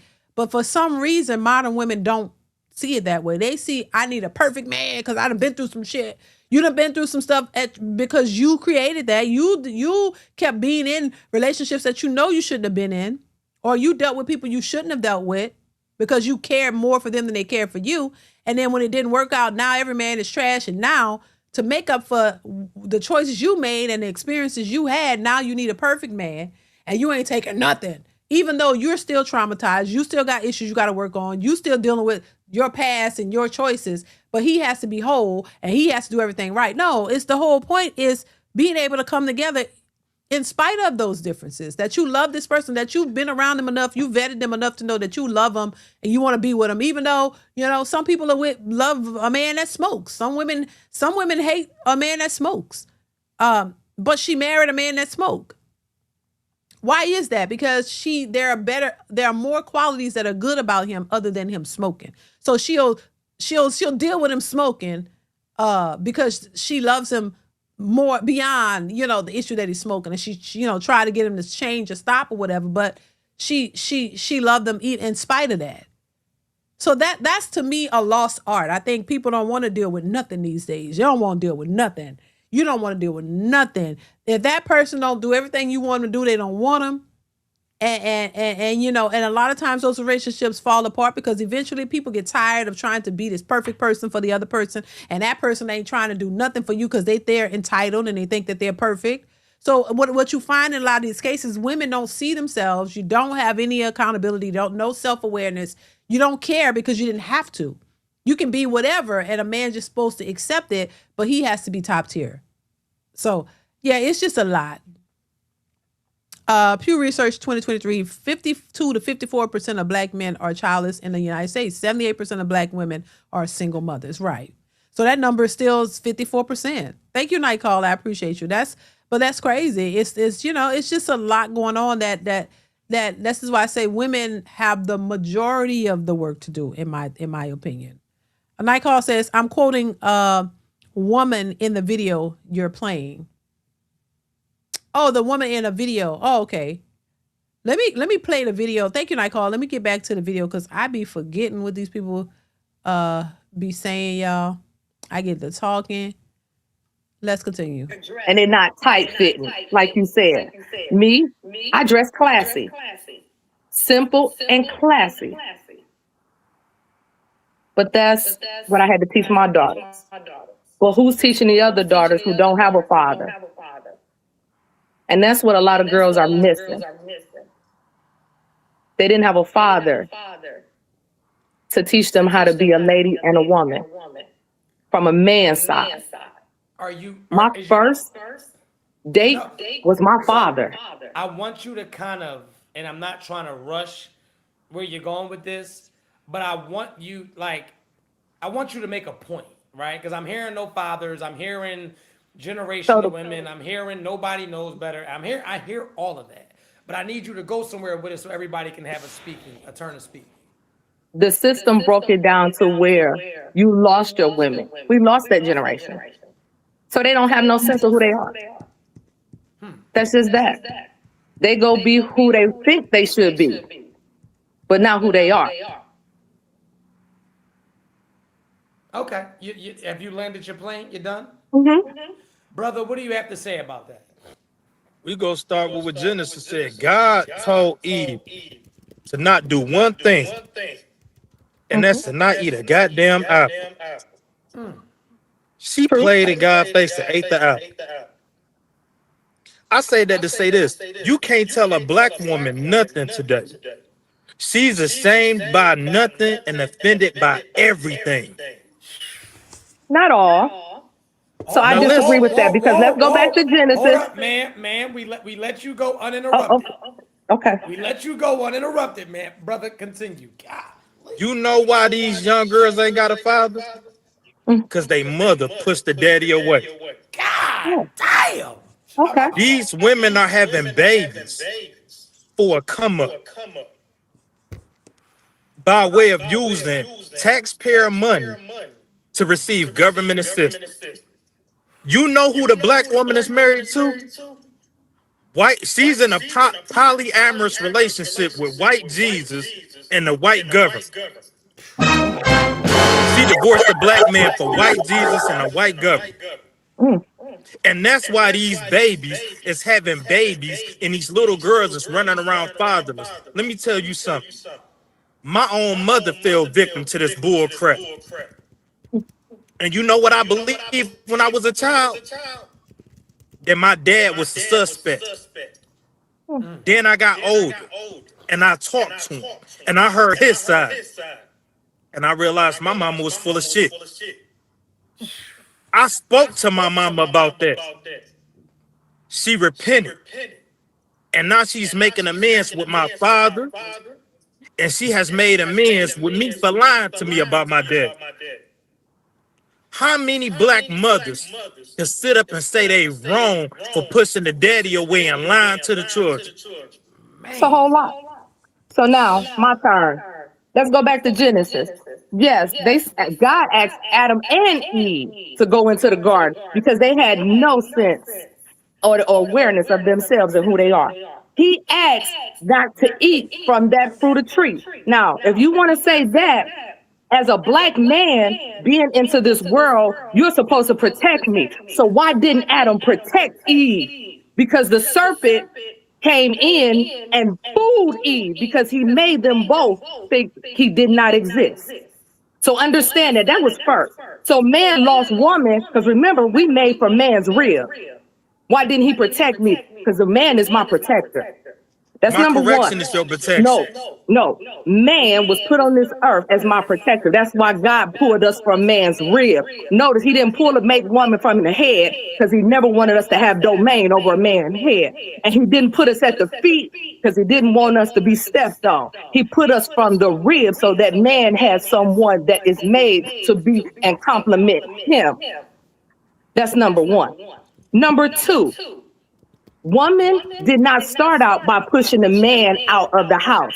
The government started out by pushing man out of the house because the black men came back from the services and became educated and making more money than the whites and their premises. So systematically, they came into the black home and they divided it because blacks had money. Blacks kept money at home. Families were educated at the table by mama and grandmama. That's when that happened. So when Social Security and when welfare came about, you didn't even have families giving welfare because you had a village. I could have went downstairs to my grandmama. I could have went to the next door neighbor. I could have did all of that because it was a village raising back then. So that's not just the point of it. Let's go back to where it started. I can't hear the sister. Can y'all? Well, I will say there used to be a village, right? But at a point that changed. So it's like she's lumping it all together.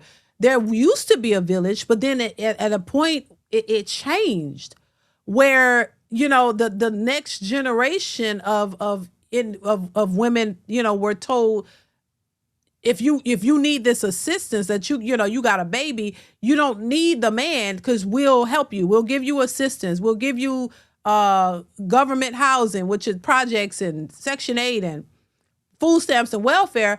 And so the young women who were having these babies were able to get that assistance, and they felt they didn't need the man. So I agree that at some point there was a village, right? But then that changed. When welfare, of course, you had black people working together, right? Where they all worked and put their resources together and they made it. And everybody wasn't on government assistance. Then it changed. It flipped to when now these young women, you have a baby, they're going to give you food stamps, they're going to give you welfare, right? And then you can get housing. But guess what? The father of that child can't live there. The father can't be there. You can't. It was against the rules to have men in your projects, in your government assistant homes, places. You couldn't. The man had to be excluded.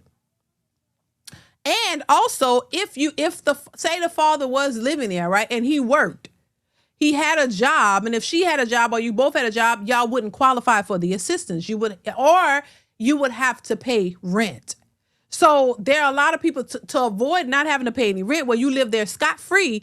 You couldn't have any income. You couldn't have anything. You had to solely depend on that.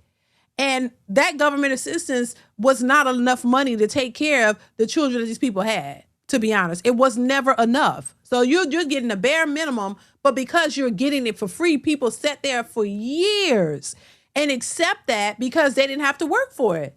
So you'll take $200 a month for 3 kids and maybe $600 a month in food stamps for 3 kids because you don't have to pay light bill, you don't have to pay water bill, you don't have to pay no rent, you don't have to pay anything. So you get this place scot-free and they give you that little bit of money, but you sit there for years and years and years and years off of that little bit of money because you don't have to go out and work for it.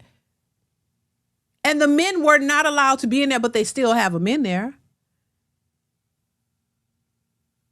And if you got a job and you work, you would have to pay some sort of rent. It would be based off of your income, but you would have to pay. So, you would have to, if you worked a full-time job, then you would have to pay something. But it would not be as much as if you went out to get an apartment somewhere else, or, you know what I'm saying, or go get a house. It would be a small amount, but you still would have to pay based off your income. So it changed. So there's a whole documentary on it. Where, the young women talking about they don't need fathers for their kids because they don't need them and this and that. It changed and it changed for the worse. And it definitely stifled these women. Somebody said laziness and made them lazy. Right. And I grew up in that. So I know exactly I grew up in it. Grew up in the projects with this whole situation, knew how much was weak. And I'm not trying to be mean or throw my mom under the bus, but for 3 children, it was me and my 2 sisters at the time. She got $234 a month for three girls. And I forget how much food stamps, but it wasn't clearly, even though things were cheap back then, that still was way below the poverty line. That was not enough to raise 3 children. So I'm a product of that. So, I saw it with my own eyes. And so once again, it's a situation that made these people become selfish, entitled, and lazy, in my opinion. Where you sit back and you just expect somebody to give you something and you don't want to work for anything. And a lot of these people, it was at a point to where, there was a woman who lived downstairs from us. She had like 9 or 10 children because the more children you have, they're ready to give you a little bit more. But even that little bit more, in my opinion, still wasn't enough to raise all of those damn children. The children still lack things. They still don't have what they really need. But people will sit there and accept that because they don't have to work for it. And then once you get out of that environment, you think the mentality changes? No, you get out of the environment, but your mentality is still the same. And you still expect handouts, or you still expect somebody to give you something. You feel entitled to somebody giving you something. And when you don't get it, you think it's somebody else's fault and not yours. No. So I think that was all a mistake. And I think that created a certain level of entitlement for people who experienced that and who that was given to. Although it helped some people and some people needed it. But I find that the people who needed it, you will see a few people will come into that environment and because they needed the system, and then they get out. And they move on and do better, but the majority of them don't ever get out. They get that for their entire lives, and then they pass it down to their children and their children, and they never get off. And I think it wasn't meant for you to just sit on it forever. It was meant to help you if you need the help, and then till you get yourself on your feet, and then you do better and you move on. But it's become a crutch for a lot of people, in my opinion. Successful MD says, I'll never be 6'5", and I won't accept the big back bonnet platoon sergeant. Life can be too short to overwhelm yourself with unrealistic expectations. Thank you, Successful MD. I agree with that. Thank you. Thank you for the super chat, child. I know that's right.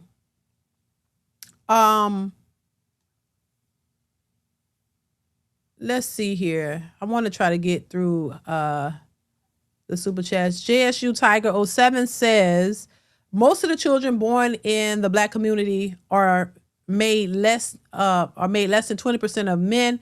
So I used to ask women, where are the deadbeats they're talking about? Right. I think the deadbeat thing is just something that they just say.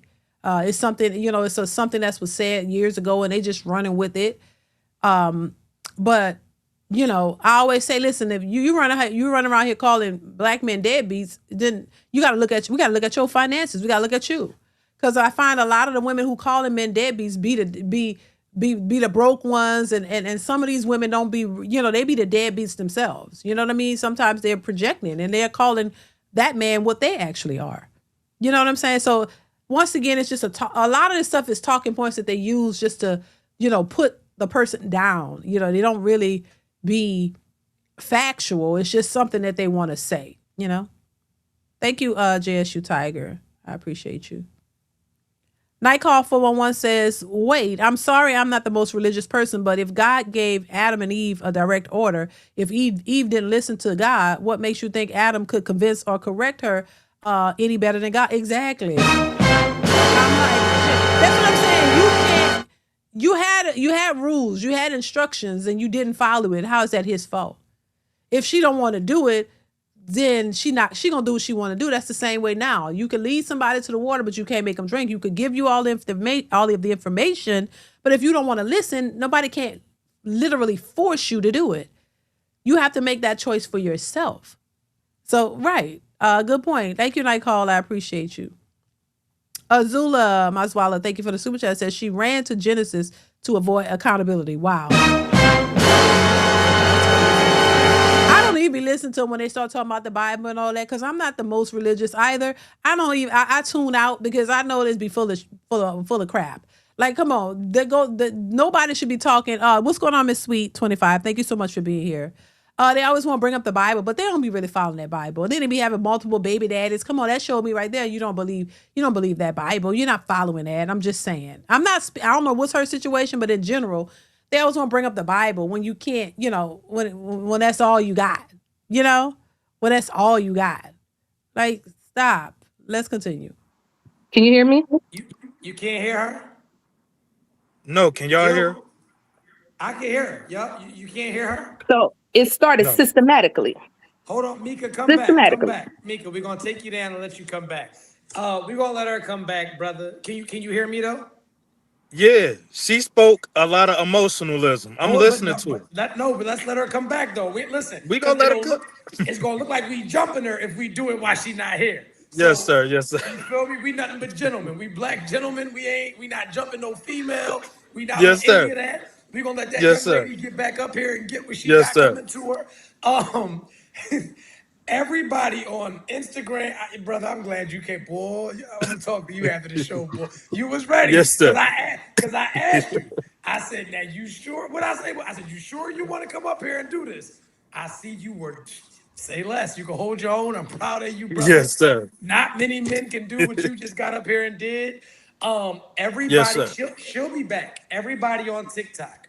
We are on YouTube right now, which is the Nothing But the Truth podcast. Everybody on Instagram, come over to the YouTube channel. It is the Nothing But the Truth podcast. This brother, eat a dick. Excuse me. My pardon. They was talking a little too crazy. I'm very professional, but they were just getting a little too crazy for me. This black brother refuses to date black women, and if you would like in on this conversation, get over here to the YouTube channel right now, Nothing But the Truth podcast. If y'all are enjoying this podcast right now, hit the super sticker at the bottom of the screen, turn it up, hit the likes, hit the shares. If there's any woman that can come up and have an educated conversation, we want you up here. We want to talk to you. If you're going to come up here and be on that black B word stuff, I do not want you up here. It will not be tolerated. But if you can get up here and talk like a woman, we want you here. But anyway, Tamika is back to the stage. Unmute your mic, please, sweetheart. Can you hear me now? Yeah, we hear you. You can hear her, bro? No, I'm going to listen on my other phone through YouTube, but I'm here. Okay. I can hear y'all. Yep. Okay, all right. Go ahead, Tamika. We can hear you, baby. Okay. As I was saying, once the government came in and systematically broke it down to remove the black man because he was becoming educated and building wealth back again, wasn't in prison, they started imprisoning them to take them out the home because Black kids were growing up educated, smart, responsible. So then what the government said is, hey, we're going to start out and allow this crack to be out in place. And they did. They hit the whole scene with crack. They flooded it with crack and cocaine. Once they followed it out with crack and cocaine, you already had broken down homes because you no longer have fathers in the home no more. Further down the line, two generations down the line, yes, women started saying, oh, it's the father's fault. Is this fault? Is that fault? I can't get in touch with fathers. Well, no, because he's either been locked up where he had to do things that he didn't want to do to provide for his family. So I don't agree with that part. I don't agree that Black women just want to have babies just for a check, want to do any of those things. Somewhere it had to be taught to them. Somewhere it had to be put into their system. And it wasn't that they were married to the white man or a white system. The fact that the problem happened is that white America got too scared and too much wanted to make sure that the Black man did. Now, sis, now listen, I disagree. I don't think that it had that the white, all of this could, now there definitely have been systematic things that have been put in place. I agree with that. Now, while I agree with that, and I've spoken on that many times on this channel, I don't think it's fair to blame fully the white man on the fact that a lot of these women just went out and that's just, and they were just, you were horny, you were hot, you went out, you weren't, a lot of these women were not taught to be wives and build families. There are, and not, we know it's not all. We know it's not all, but the ones who act this way and are out of order are the ones who were raised in these households where their mothers did not teach them about marriage and family. And they told them, go out, have their fun. You don't need a man. You can go and get your education and screw and get babies. And then you get a man after you've had all your fun. A lot of these, can we just, accept the fact that there have been some situations where these people just was out screwing? Can we just accept that fact that they were just out to have a good time? They wasn't caring about none of this other stuff. There was no white man standing at the door telling them what to do. They went out and they had fun and they screwed and they were promiscuous and they got pregnant and they didn't know who the father of the children were. And no man. And then the mamas told them, you don't need who the daddy, you don't know, because you're out here screwing Tom, Dick, and Harry, Pookie, Ronnie, Bobby, Rick, and Mike. And you got pregnant. Can we accept that there are many different situations that could have landed these people to where they are? It's not all that. Yes, there have been systematic things that were put in place to get certain outcomes when it comes to the Black community, but every situation didn't have anything to do with that. A lot of these people had mothers who was hoes, and the mama had them, and she was told she didn't need a man, and so she raised you by herself, and then you end up following her lead and you was a hoe and you got pregnant and then you had children by yourself because she told you don't need no man, we gonna raise the family. The sisterhood, the old sisterhood, the old matriarchy raised the children. You didn't need the daddy. And then that's that. You made certain choices. Can we accept the fact that certain things are just your choice, your poor choices? Certain things in life had nothing to do with everybody else, but it had to do with your choices.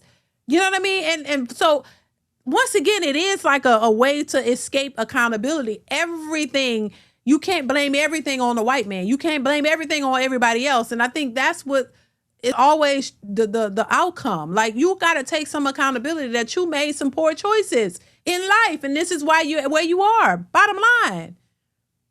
I mean, Jesus, Lord. Everything ain't the white man. I'm sorry.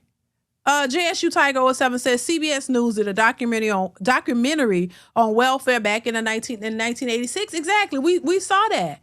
And it's like, come on. Like, it's you got to make certain choices, because if we say, look, every Black woman is not on government assistance, on welfare, grew up in the projects. There are a lot of Black women who come from good homes, right? Where they had two working parents and had a good environments and have not experienced this. And then they went on to get married and have their family and do the same.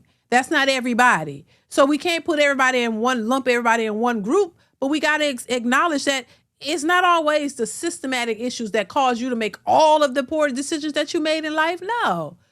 Come on. Thank you, JSU Tiger. I appreciate the super chat. It's just, come on now. Everything is not that. And I think they try to find every way to blame it on somebody or something. You know? Because, okay, you could say that was what it was back then, but what's happening now?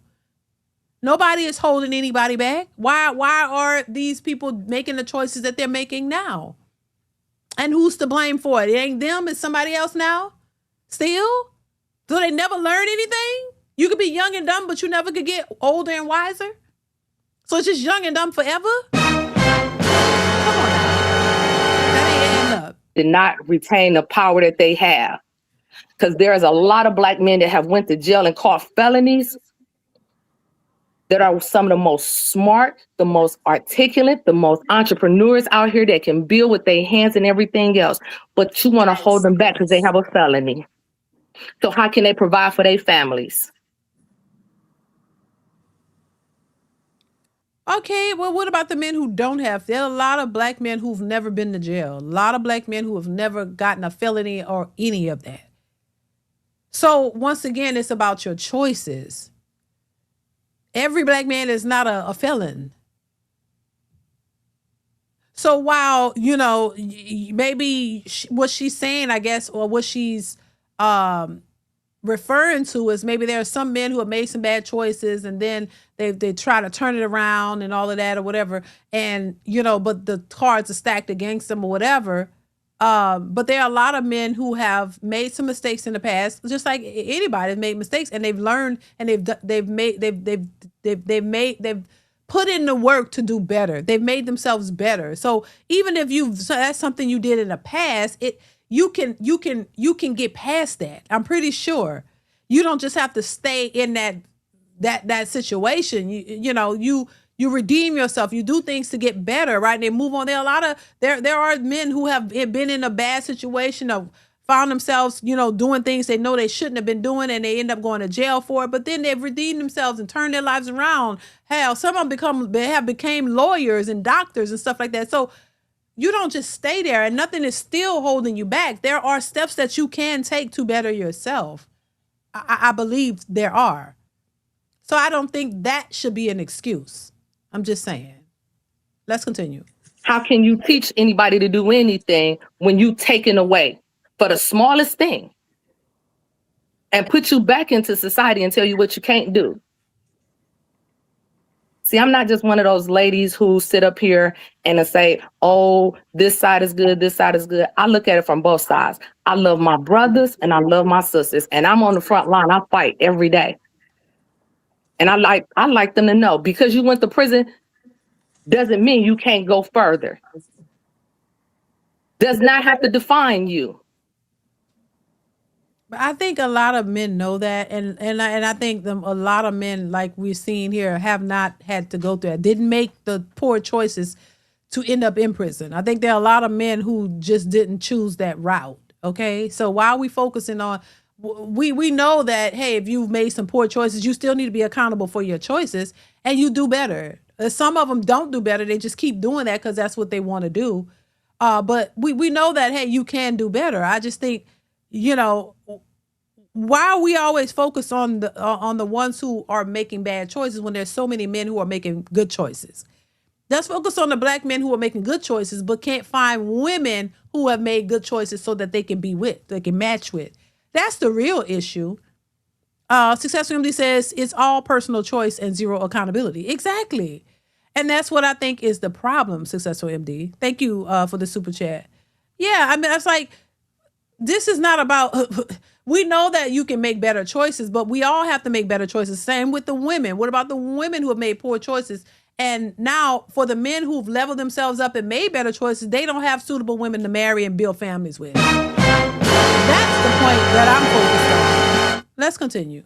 But I was taught how to respect a man and understand his emotions. Okay, your plane is landed before the brother goes? Mm-hmm. Go ahead, brother. Do your thing, brother, please. All right, so I want to start from one of the first points she said. She said we don't protect our women. Again, my correction is your protection. Black women lack accountability. This is what we all know to be facts. They lack accountability. Second point is this. I heard the beautiful sister say this. She say, well, I got class. I dress with class.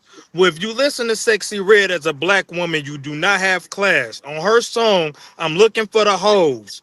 She said, and I quote, yeah, I hate a bitch with class. That's what she said. Now, I understand that a lot of people may be like, well, he's calling women bitches.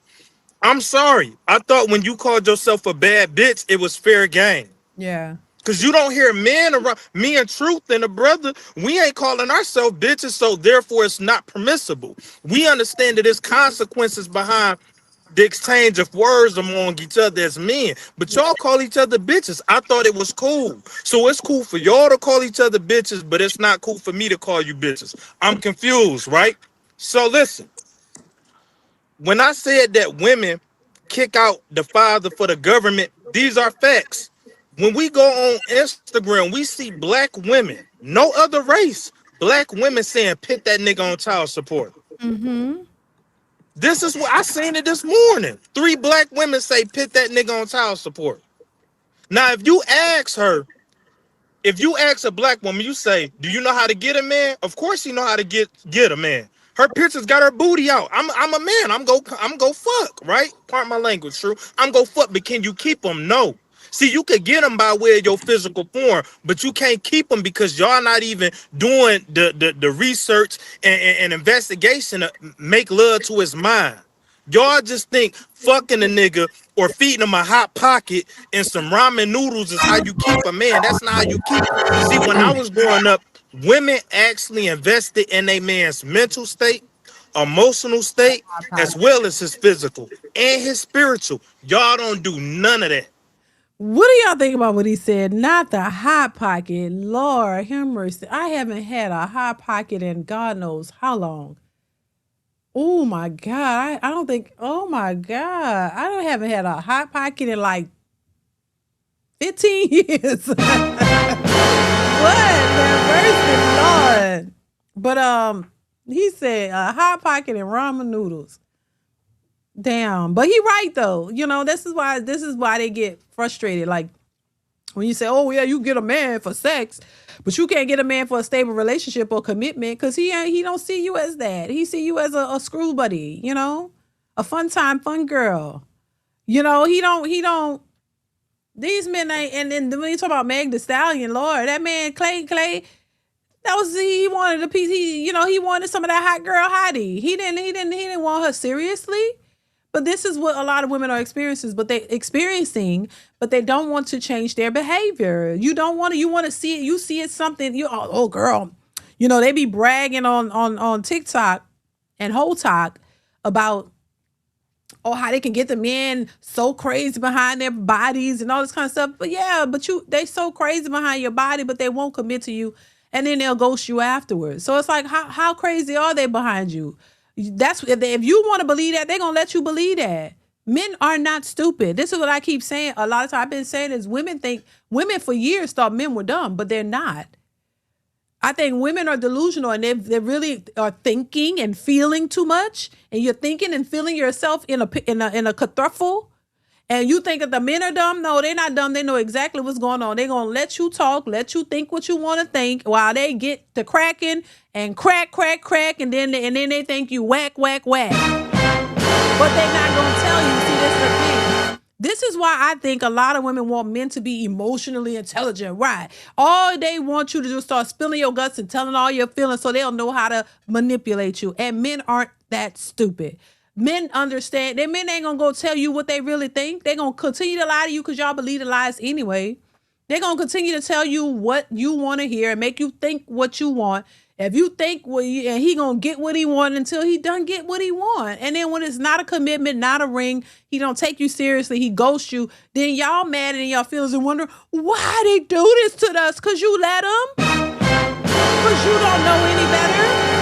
You let them do it to you. So if you gonna let them do it, they gonna do it. That's it. You can't get mad and try to control how they move and what they do if you don't know how to move and what you should be doing.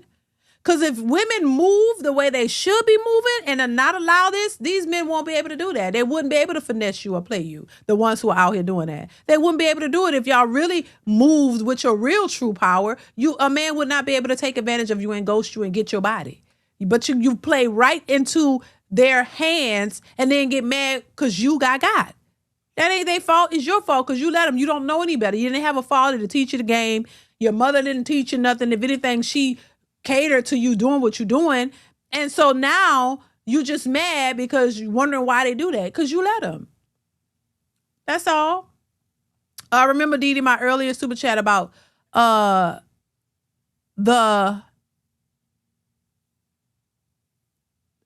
what's that about a reward system for women staying single and divide from men? Oh, okay. About the reward system for women staying single and divide from men. Well, I mean, look, but that's something they're going to have to deal with. If it is what it is. I mean, this is why I say women are going to have to do better. That's all. Thank you, Night Call. Once again, I appreciate you. Yeah, it's just a mess. And I think men are smarter than a lot of women think. I just think women tell themselves what they want to believe about a man instead of listening to what a man is actually saying about himself. Men, that's like we talk about the what men prefer, what men like. Women hear men saying it, but they still don't believe them. They want to believe what they believe because it's that they just want to believe that for whatever reason that what they're saying is the truth and what they're saying is lies. And then you go off, in life like that, and then you end up in a situation that you didn't ask for, and then you mad about it. Then you mad because why he didn't take me seriously? He never took you seriously, sis. He never really wanted you, but you played right into his hands and he got what he wanted and boom. Boom. Like y'all, so I think women got to wake up and be a little bit smarter, Let's continue. True. I don't want to make it seem like we jumping. I just want to ask you and a brother. When y'all go on Instagram, do y'all not see black women talking about how niggas ain't shit? All day long. Absolutely. All day long. Bashing black men, right?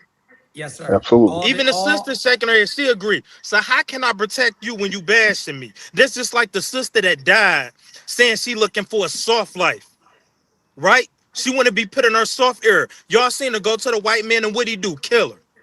Now y'all want us to feel bad for her death. But during her whole life living, she was talking about black men ain't shit. We ain't worth shit. So you want us to uplift you and protect you, but you can't even uplift us and protect our integrity, our pride and our ego. You can't even uplift us. Y'all the only race of women who do this. I don't see no Arab women disrespecting Abdullah Muhammad. I don't see no Indian women disrespecting her man Abubu who drive a taxi. Never seen it. Never seen it. But y'all sitting up and y'all embracing Young Miami spin that, and she talking about getting niggas locked up. The scamming niggas. Why not make a song talking about the hardworking 9-to-5 man, the nigga that don't want to go to jail? But this the niggas that y'all had babies by. Y'all pick these niggas who ain't shit. Y'all know they ain't shit. And I mean, listen, no lies detected. Lawan, the Scratch Off King, thank you for the super chat. Says, let's be honest right now. Men or women wants to work. Everyone is exhausted. Are you saying, honest right now, men or women want to work or they don't want to work? Everyone is exhausted. Shit. Have you saying most men and women don't want to work? Is that what you're saying? They're exhausted. But I hear what you're saying. Hell, yeah, people are exhausted, baby. In general, like people are tired. People are out here trying to struggle and work hard to make ends meet. And if you got two able-bodied people, y'all should be working together. That's just my take on that. That's what I'm saying. Thank you for the super chat. I appreciate you. Success Family say, I'll pretend like I didn't make it past pre-K. I know you like. Thank you, Successful MD. A mess. They love the 20% Pookies, child, that we see. It ain't getting them nowhere, though. That's crazy. Let's continue. And then y'all get on social media blasting and bashing all black men because of your poor decision making. That's why I went to an Arab woman. She doesn't have poor decision making skills. She knows how to be financially responsible. We ain't got to be outside. She covers her body. She respects herself. She prays. Black women don't pray. You pray on black men. Oh my God. Hey, So hey, you upset?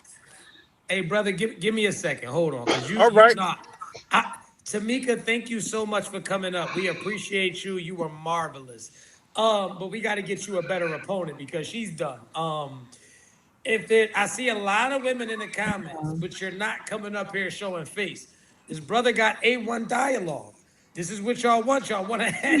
Eugene Still, thank you for the super chat. Says a lack of vetting. Exactly. You know, and listen, y'all know I talk more about the women changing, but I think a lot of times it can happen both sides, Eugene, men and women. There are some men who complain about that I've had on this channel about certain women because they have a certain standard or a certain preference of a woman. But then they get that woman that they prefer. She gotta have a big butt and all this kind of stuff, but then she's not the right woman. They end up not with her.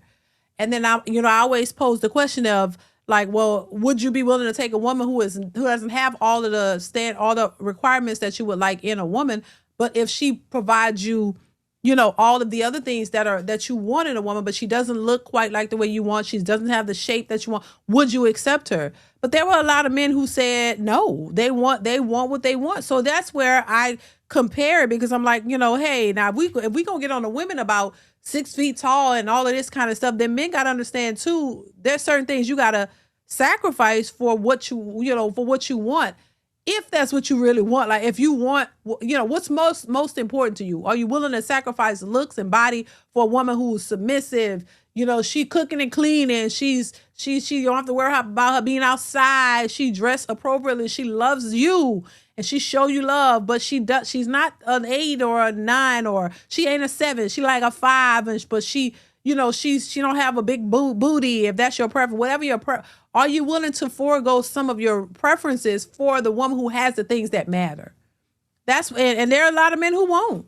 And so, they'll suffer the same fate as the women, because most people don't have it all. You ain't gonna have it all. If you got a woman who's drop dead gorgeous with the body you like, everything, she's gonna be entitled. She may have an attitude. She may give you hell.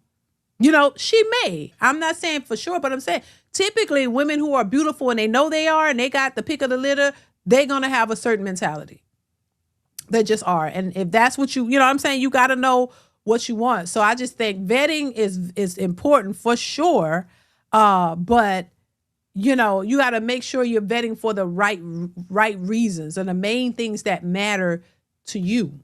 And that's person specific. I can't tell you, nobody else could tell. I don't know where I got that from. I guess when you say lack of vetting, yeah, because people don't vet people for the right reasons. You vet for superficial reasons or materialistic reasons. And then the things, when you get in the relationship and the things that really matter to you, they don't present those, or you don't get those, and then it becomes a problem. Then you break up anyway. But then they don't learn. And then you go to the next situation looking for those things, for something that you like on the surface, and then you still don't get what you really want beneath the surface. And so that's why people always sometimes have problems getting relationships. Thank you, Eugene Still. I appreciate you once again. Night Call 411 says, remember, for a person who say a person needs to be taught, shown, and given demonstration. Where do you see that in the Black community today? Remember, for a person to vet, said person needs to be taught, shown, and given demonstration where to see. That's where father's supposed to come in, right? Your parents, your fathers, as a man, as a father, he's supposed to sit down and teach you the type of man that you should be looking for. And he should be an example of that. That's what we don't see in a lot of communities, actually. We don't see the fathers being a part of the vetting process anymore. So the mothers have picked wrong and have bad examples, and then the children are lost and don't know which way to go, and the parents can't help you because the father is not there, and the mother, she don't know any better. And so yeah, it becomes a difficult for some. But my thing is this: I say this. Listen, if you was raised in a toxic environment. Father wasn't there. The mother was combative, and she was a single mother and all that. Just look for the opposite of what you was raised with. Look for somebody who's calm and knows how to have a conversation. And somebody that's willing to work with you and y'all work on it, y'all issues together. There's no direct science to all of this because once again, I think we all have some type of trauma or some type of issues in some way, shape, or form that we have to deal with. And then when you incorporate another person, y'all both come into the table with that. So you have to learn how to communicate and work out y'all differences together and come to like some place to where you can understand that this person some people, it could be him or her. They might have issues that is just, they've been through some trauma that they just can't get through. But, that's where you have to incorporate some type of therapy, and you guys have to, work on things together, and you have to build. That's why I say it's important to be able to communicate and talk about issues and work through them and do them together. The longer you're by yourself dealing with your inner issues and toxic issues or trauma, or whatever it is by yourself, it's going to be even more difficult for you to be able to deal with that, work with those issues with somebody else. I don't think that most people who's had issues in their entire lives, that you get up and you grow up and all of your issues just disappear. Hell no. That, to me, I think that's unrealistic to believe that. I don't think that the issues that that stem from your childhood or upbringing or whatever, or experiences, whatever you've gone through, I don't think you get in a relationship and those issues completely disappear. I don't believe that. Because the minute you get in an argument with the person, it all comes out. And how it comes out, it could come out in many different ways. And you have to be aware of how people deal with their issues and anger. That's another, because that could lead to a DV situation. Like, there's a lot of things that you have to be concerned about. But that's why vetting it should be at your top of your list. And you have to understand how people handle their anger. What do they do when they get mad? Like, how do they deal with these things? And it's not more than just, that's why I say it's more than just money and looks. Like, you get somebody that's fine as hell. You can get a man, he could be tall, handsome, fine. You can get a woman that's fine, look good. And then she get mad and cut you to pieces. Knock your head in between the washer and the dryer, like, constantly. Like, come on. Like, so that's why I always stress, look, it's more than just what's on the surface now. You got to look deeper to know the psychological aspect of a person. Are they crazy? Do they handle issues well? Like, what are they doing? So it's not just about money and all of that. It has to do with other qualities that they lack or qualities that they have, how they deal with their emotional standpoint. Like, it's a lot of stuff. So, but you have to really date a person and vet them to get to know all of that, Thank you, Night Call. Night Call, once again, hold on. Successful MD says, sorry, I'm not trying to be smothered like chicken, child. Successful MD funny. He said, you're not trying to be smothered by chicken, child. Baby, I know that's right. Anyway, thank you, Successful MD. I appreciate you. Night Call 411 again says part of vetting is said person knowing the difference between what they want versus what you need. Second part is articulating that in a way for the other person to understand. Exactly. I agree with that 100%. Right. It's all about what you need versus what you want. Now, in some cases, if you're fortunate enough, you might be lucky enough to get a little bit of what you want and all of what you need as well. But I think too many people are focused on what they want versus what they need. They go for what they want and then they hope that you can change to be what they need. And my thing is this, I don't think you should go after people solely for trying to go after a person with the hopes of them changing into what you want them to be. No, what you see is what you get. Who they are when you're with is pretty much who you're going to get. Now, if any changes happen, it's because of, circumstances or whatever, or maybe over the time they learn, they start changing. No, but for the most part, what you get now is what pretty much who they are. So I don't think you should be going after somebody, hoping and praying that they change into what you are, thinking you can change and mold them into what you need them to be. Especially for women looking for a man. I don't think, who the man is who he is. And who that woman is at the core is who she is. We all grow and change incrementally, but who you are at the core is who you are. If you have, wifely values, if you value family, if you value, certain things in life, that doesn't really change the older you get. That's part of who you are. If you like being for the streets, if you like being outside, if you comfortable, just doing certain things, for the most part, that's not going to change. The core of who you are does not change, in my opinion. I think certain things about you change, as time go on and whatever, but who you are at the core, what you believe in, what you stand for the most part, I'll say, doesn't completely change, is all I'm saying. So you should go after the person for who they are, and then not try to change them. Because I think people try to do that too, try to change the person into something else, and that never really works. So I don't think, but anyway, thank you, Night Call. I appreciate you once again. Night Call, once again, thank you for the support. I appreciate you, bro. Says Dee. Unfortunately, we can't work together towards a person's issues since Black women have verbally said they want a man to come healed, since a woman shouldn't be a man's therapist in 2026.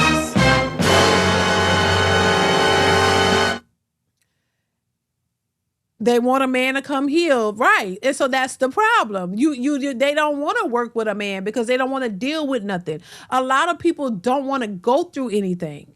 And if you don't want to go through anything, I don't think, a relationship is for you.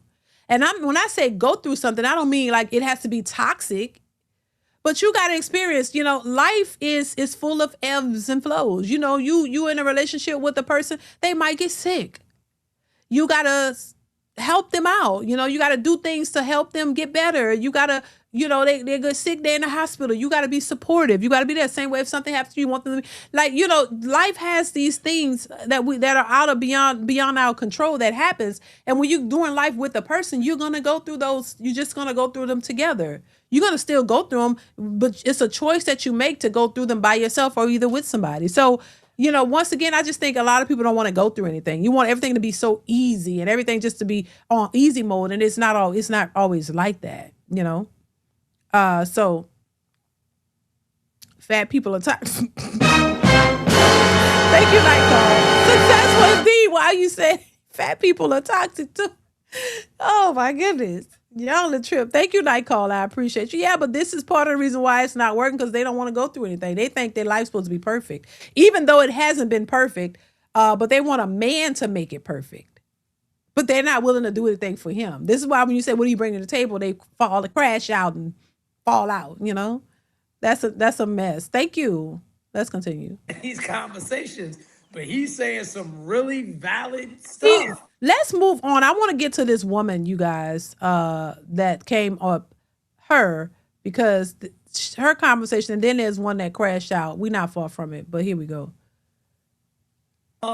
Anyway, how are you this evening? How you feeling? Sean? Sean, can you hear us? Can you hear anybody, Sean? Yes, I can hear you. Can you hear me? I can. True, say Don't something. even need me. Can you hear me, Miss Sean? Yes, I can. Oh man, welcome to the chat.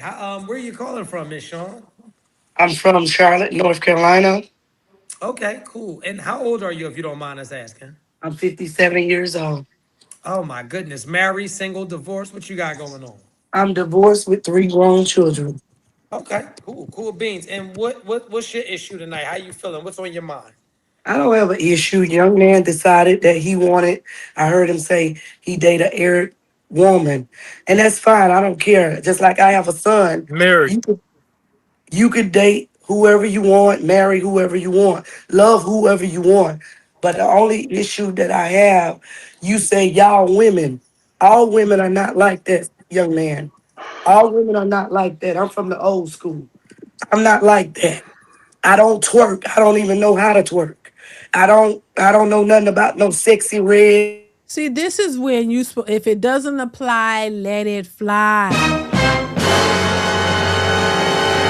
I don't think we would envision her twerking anyway, but child, we see 400 pounds twerking, so it doesn't matter. But if it doesn't apply, let it fly. It's who is, that's why they say hit dogs holler, because I'm not gonna go out of my way to come and speak on something that doesn't apply to me. I can hear somebody's perspective and I know, oh well shit, that ain't me. And I can listen and I have a problem with it. So it does say something or speak to the hit dog holler thing, because why would you go out of your way to come on to something and say it's not you? They don't know you from a can of paint. So if they don't know you, never saw you before, why would you assume they're talking to you if that is not your lifestyle? So yeah, that's interesting. Let's continue. And all that foolishness that they be rapping about. I don't keep up with that. So when you do say things, don't say all women, because I'm a woman, a mother, and a grandmother. And that's not how it goes. I know how to treat a man. I know what a man needs. And it's not just cooking and it's not just sex. It's more than that. It has to be alignment when you meet Then a why you man. divorced? I am divorced because my husband, a black man, cheated on me. But I don't All hate right. black men because he did that. He cheated on me many years, married, raising children, not cheating, faithful. We But need I his don't, side of the story. well, you can get his side of the story. That's not a problem.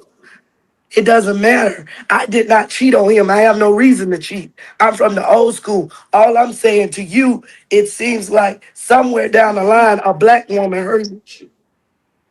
And that's why you have the issue. All black. But why do you give a damn? He has a preference. He stated his reasoning behind it. Why would you care if that's not your experience? Even if he did say all women, we all know it's not all. Maybe it's the women that he's come in contact with. Even if somebody says all men, women, if I'm not in the conversation, if I'm not talking to you, then I don't have to jump on and say, not all, and tell my story, because my story wouldn't apply, right? You know what I'm saying? That doesn't make any sense. But when women are saying men ain't this, and then you don't see these women jump on the panels and say, young lady, I'm from the old school that all men ain't that.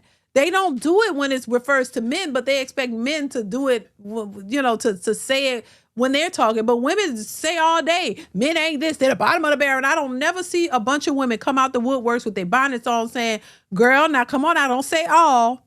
Because all men ain't like that now. But you always see women try to correct men on that, but women don't do it when they bashing men. It's crazy. Success MD says, why does her voice sound like mine? She's guilty.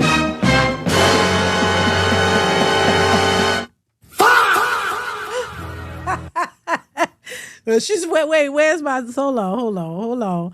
Because this is how it is. It's like it's like I don't have to do it. This is the voice, Successful MD. Because I don't live like that. I ain't me. It ain't me. But when I'm mad and frustrated, but it ain't me. I'm a good woman. But you ain't talking to me, you know? yes, how they be. Like nobody don't know you from a can of paint. You could have just watched and agreed to disagree. It ain't, it's not, that's how you know. It might apply to some degree, because why would it frustrate you? Why would you make you angry? I'm not frustrated or ticked off or about what the man is saying, because that's his preference. That has nothing to do with me. I wouldn't go on there and say, if anything, I would agree with him having that preference, because we know how a lot of these women are. We all know it's not all should be understood. And people just get used to talking a certain way, so it should be understood, but they don't never correct the women that say that. Thank you, Successful MD. Let's continue. Women are not like that. So when you particularly say stuff, don't say all. Because I can't say you a bad young man because you're dating a different culture. That doesn't mean anything. People are people. That's all I'm saying to you, young man. Can I speak, Chef? Yes, go ahead, sir. Thank you, because we finna cook. So you say you know how to treat a man, but you divorced. Let me tell you something, right? You say you from Mm-hmm. the old school. My grandma from the old school. She was Mm-hmm. married to my granddaddy for 57 years until the man died. Let me Mm-hmm. tell you something. That man made sure she had a house that's paid for. She don't want Mm-hmm. for nothing. Left cars in her name. You don't think he cheated at some point? Yeah, he did. Absolutely, he did. Let me tell you something. I learned this from an older woman, and some of you young girls ain't go. I ain't talking to you, Miss Sean. I'm talking to the young generation. Y'all ain't gonna Mm-hmm. understand it because y'all mentality ain't caught up. So listen, when men cheat, we just cheat to bust a nut. That's it. There's no emotions attached to it. We know what we got at home. It's to bust a nut. When women cheat, it's based on emotions. Y'all cheat emotionally. You get what I'm saying? See, old school, a lot of them men were cheating. But you know what? The wife, she didn't care. She learned about it. She took it to the chin. She ate it up because she knew that home was straight. Most of y'all don't even have a home now. Y'all just fucking with niggas who ain't even putting y'all in a position to have a home or cars. You say that you divorced with children. That's sad. But in the same breath, you say you know how to keep a man. We can't tell. You contradicted yourself when you said you are divorced. I'm confused. White men cheat on white women. They stand with their man. Arab men cheat on their women, and they women stay with them because they understand as long as home is taken care of, it doesn't matter. Is it immoral? Hey, that's not for me to judge. I'm just using what's documented. We know all of this shit is documented. A lot of men cheat. Can I say something to your Go ahead. question? Night call 411. Thank you for the super chat. Says Dee Dee, why do women have problems with generalization and quick to view themselves as the exception instead of excluding themselves, but yet quick to generalize men? Because they're selfish and they're entitled. That's it. Night call. They're entitled. The same. They want to be equal to a man, but don't want the same rules to apply.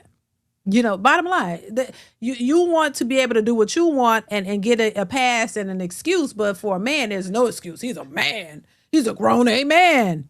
So there's no excuse for him, but there's an excuse for a grown A woman.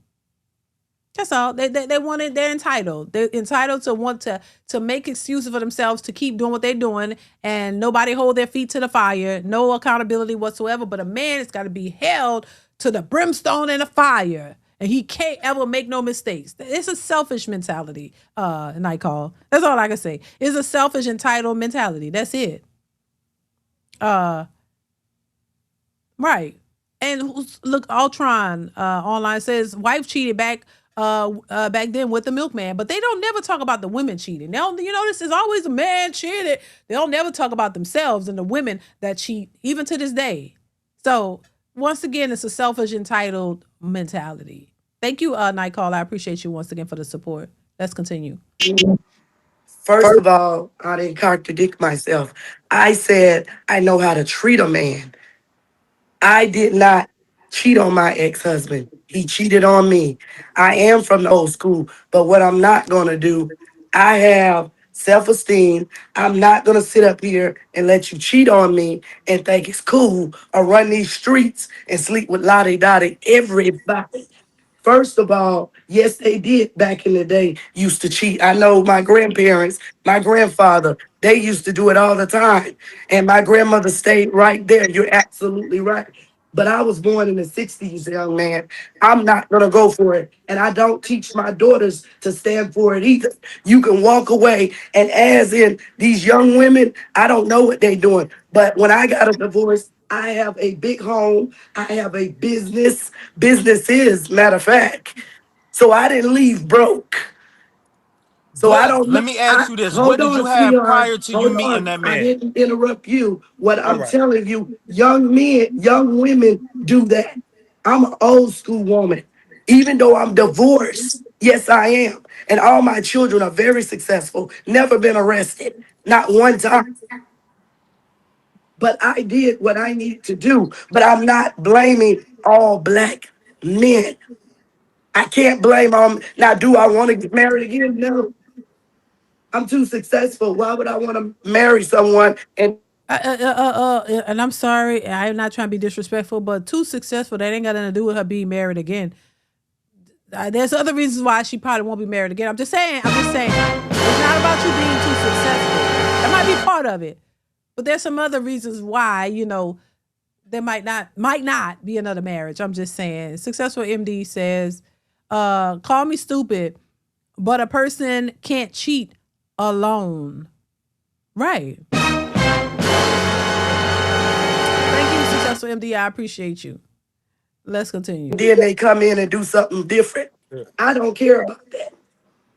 Can I say something, Miss Shaw? Now Yes, you said that you got a big house. What did you have prior to you meeting your husband?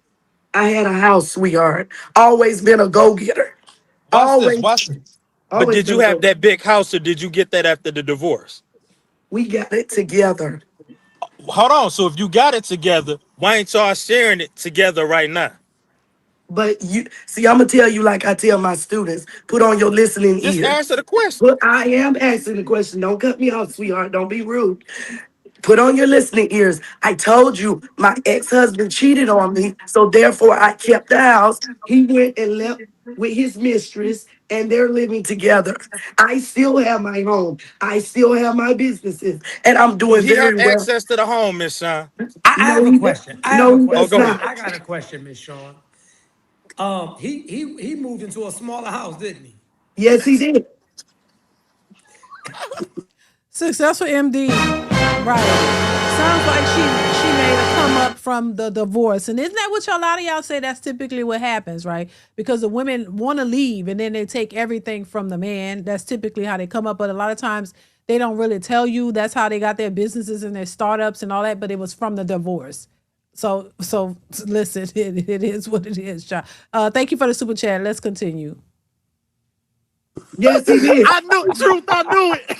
So, I'm no. Go ahead, go ahead. No, I'm not the one. Go ahead, go ahead. We all get it. I don't think she I do. knew it. We Listen, all get and it. I this don't is what think I'm she saying. do. Listen to what she said. She had a house. She wasn't descriptive because she knew where I was going with it, right? She said they got the house together, but once he cheated, what she do? Took it all. This is what I'm saying. The black woman gets I with a didn't black take man. it. He gave it The to black. me. He gave it to Hold on, me, sweetheart. sweetheart. Hold on. I I did not highly take. doubt that. Ma'am. I Listen, let didn't me tell take you it. how He divorce didn't go. interrupt you. I He didn't think all interrupt of you. us know how divorce go, right? Even in the comments, we know how this shit go. She got Mhm. divorced, so they had to go through the courts. She took all that man shit. That's why I say when they get up here talking about a black man, we need to hear his side of the story because we know that black women have a habit of being victims. Sweetheart, I never paid the victim. Why Me and my ex-husband, I don't like that she keep calling him sweetheart. And why you don't address that? Y'all gotta stop letting me, because that's condescending in a sense. Like sweet, stop calling this grown man sweetheart. I mean, he's not saying nothing, so I guess it's okay with him. But stop it. Just like you trying to sun him or something, or you know what I'm saying. I don't like that. Nightcall says she didn't leave broke from the marriage. The reward system strikes again. Right? She didn't leave broke from the marriage. The reward system strikes again. It happens all the time. This is why a lot of men don't want to get married because they don't want to have to go through this type of stuff. Shell, thank you, Nightcall. Once again, I appreciate you, bro. This is crazy. we are still friends. I never played the victim. He gave it to me. He left Okay. and moved back to Miami, Florida, where he's from. I don't have a, I'm still in contact with him and his family. I didn't take it from him. He gave it to me. He left it to me. Right. Okay? And when we got a divorce, he was happy to sign a divorce. He was happy to move on with his life. And I was okay with that. Was I hurt? Yes. But life goes on. You take it to the chin and you keep moving. So And, don't think I don't know the little things you're saying, okay? Because I What didn't did you say do listen, to make thank him you. cheat? Can I? Can Hold I? up, hold up, 1 second. Thank you so much, and we appreciate you. And let me say this, right? I don't want you to think that this is an attack or any of that, Oh, right? I I don't. don't, No, darling. just let me cook for a second, if you don't mind, right?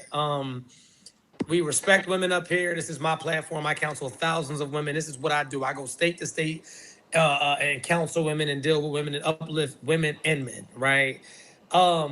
Let me ask you this, and then I'm not going to be long-winded because I'm going to give Angel a chance to speak her piece as well. Angel, how are you doing? Welcome to the chat. Hey, how are you? Oh man, life is stupendous. We're all doing well in here. We're just honored to have you in the chat, and I'm pretty sure you'll have some great talking points. And we can't wait to get to you. Everybody that's here, hit the thumbs up, lock in. We're here, lock and loaded. So let me ask you this, right? And this is just from a life coaching standpoint, because I always just like to have very teachable moments. Would you say that cheating is why the relationship ended? Yes, I ended the So, relationship. oh, so let me ask you again, right? Because like I said, and you could be the exception and not the standard. But from what I've learned from years of counseling women and speaking with women, cheating is never really the reason why people leave, right? Like, because cheating is a thing where, right? And you even said this, and I want you to. I'm going to run back what you said because I'm big on this. You said it hurt. Like it hurt. It hurt to have to let the marriage go. It hurt to have to let the relationship go. He moved out, moved in with a new woman, moved back into his hometown, and still gave you the house and everything else. So was cheating why it ended, or was it like how long were y'all together? Oh, we was together over 12 years. Right. And do you think that there was like a lack of respect there? Like once the cheating and everything was going on, like did he change in any way? Yes, he did. For sure, right? And when you found out about the woman, right? The woman that he cheated with, is that the woman that he's with right now? Yes, he is. And so, I'm not being a dickhead or any of that. Do you feel, because I'm human like you're human, right? And if my wife, right, was to get caught cheating and not only cheat, but to leave and pick the dude over me, not just fucking, because sex is sex, but to Right. leave, go to Miami, vacation to their backburn, and run off to a happily ever after, there's no way we're not going to say that we're not a tad bit slighted, right? Mm-hmm. And there's no part of you that kind of wanted to fight for that, because you even said, right? And these are your words. I swear, I didn't make this up. You said that you guys are still friends right now. How? We are He got still friends. We're still cordial with each other. This wasn't the first. The reason I ended the relationship, it wasn't his first time cheating. for sure. After he cheated again, and I told him if he ever do that to me again, it's over with. I was already an independent woman, so I wasn't with him because I needed him. I was with him because I wanted him. But friend, what I'm trying hear me out for just once. We cannot we can't Well, shit, maybe that's why he cheated. Shit, I'm just saying. Maybe that's you didn't need him. You kind of wanted him. Maybe that's why he cheated. I'm just saying. Night Call 411 says they share kids together. Won't they always be in contact or connected? Do they share kids? Oh, she said they raise kids. So you're right because of the kids, right? Thank you, Night Call. I appreciate you once again. But I'm just saying, all this independent, they be thinking that that's a flex, but that's why these men don't want them. The men are telling y'all left and right, y'all too masculine and independent, and y'all keep using it as a flex, like y'all trying to run the men off. Yeah, let's continue, y'all. call him a friend. He didn't. Cheating is an isolated incident. This is one thing that I want to teach you. It's never what you do, it's how you do it, right? Because you from the old school like me. You kids, is that a because he didn't just cheat. He cheated, picked her, got up and left. So of course you can have the house. Of course you can have the car. You can go ahead and do whatever you want to do because I found peace over here. So what I'm trying to get you to understand is I keep hearing you throw that you're successful and that you got it and this, that, and the third. And I'm willing to bet you $10,000 she's not half of the woman you are, is she? I can't say that. I'm not gonna talk against another woman. All I right. can't say that. Do But what you, I how can about this? say, that's what he chose a side, Let and me that ask you was his this. side. Do you think that y'all are financially equal? You and the woman? No, Okay. Do you think that y'all are aesthetically equal? no. I love your energy. Thank you so much for coming up. You have a great night. Oh Lord. I need a man. What's Praise the going Lord. on? How are you this evening, Miss I Need a Man? I'm doing good. I'm doing good. I'm doing good. I'm just listening and tuning in on everything that I'm hearing. And first of all, I'm not up here to bash nobody, but everybody got an opinion. First of all, this brother came up here. He's been talking about women since he got up here, black women particularly. I'm not, the race card should never be a factor when you trying to exhibit or talk about anything. It sounded like he was hurt or he had some type of past trauma. Everybody is different, white, Asian, no matter any of that, brother. Like, you really need to like evaluate a few things. I'm not here to judge nobody. We all got opinions, like I said, but it don't make you right. You're not coming off right, brother, and that's just how I feel, and that's that. Sister, you saying what I need to do, but your name is I Need a Man. Don't worry about it. I got a whole Nah, husband let me though. It's cook. entertainment, nigga. It's the internet. We all play. So it's a big game. Relax, It's a beloved, relax, playground. beloved. This is a We ain't gonna. playground, Your brother. name says I Right need a now, you man. talk You about cook asses yourself, and sister. bitches showing their titties, and this is the same shit you probably jerk off to. Stop playing, brother. Stop playing, brother. This is all entertainment up here. We're not doing that. You gotta chill out. I get what you're saying, but you gotta curve a little bit I have a because you wife. ain't a I don't hundred. have to You jack not off. 100. Hey, truth, you could take me down now. I said what I had to say. That nigga got issues, bro. You should have been dismissed him. You dropping all the other callers. You need to drop that nigga, big ass bifocus. He weird. Fuck out of here, nigga. You weird. Bitch. All right, so truth hurts. The name says this itself. Truth hurts when it hit dark hollers. Boom. And listen, y'all, child. There we go. That was she crashed out at the last. And this is this is the hit dog holler for real. Like, come on. That's the example of how a lot of women think when they hear men talking on these topics. That's how a lot of them feel. And that's the crash out that they normally give. You man trying to tell him he out of pocket, something wrong with him, he who hurt him, because he chose to marry a woman, a non-black woman. How is he hurt? It seems the opposite way around. This is why I say pay attention. They're projecting. She's hurt. She's pissed. She's mad. Her thing says she need a man. That man got a wife. He married his woman. They don't be paying attention. Like, you crashing out and mad at a stranger for saying he dealt with black women, but he preferred the woman that he wanted. Now he married the woman that he's with. She's single, probably saying she need a man. Why would you put on your thing you need a man and you married?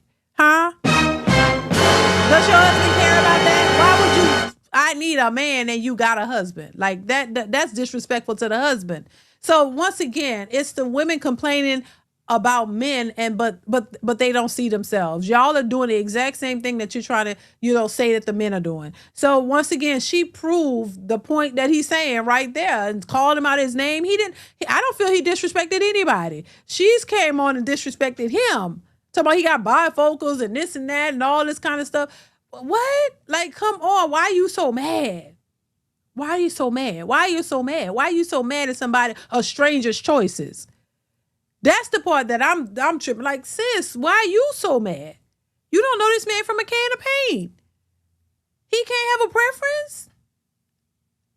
Or is it maybe that what he's saying is touching your heart because you're out here looking for a man and they won't approach you because of the exact same reasons he's giving? How about that? Could that be a factor? That the things that he's saying he doesn't like about black women is the very thing, are the very same things that you're doing, and you're having a hard time finding you a man because of those very actions.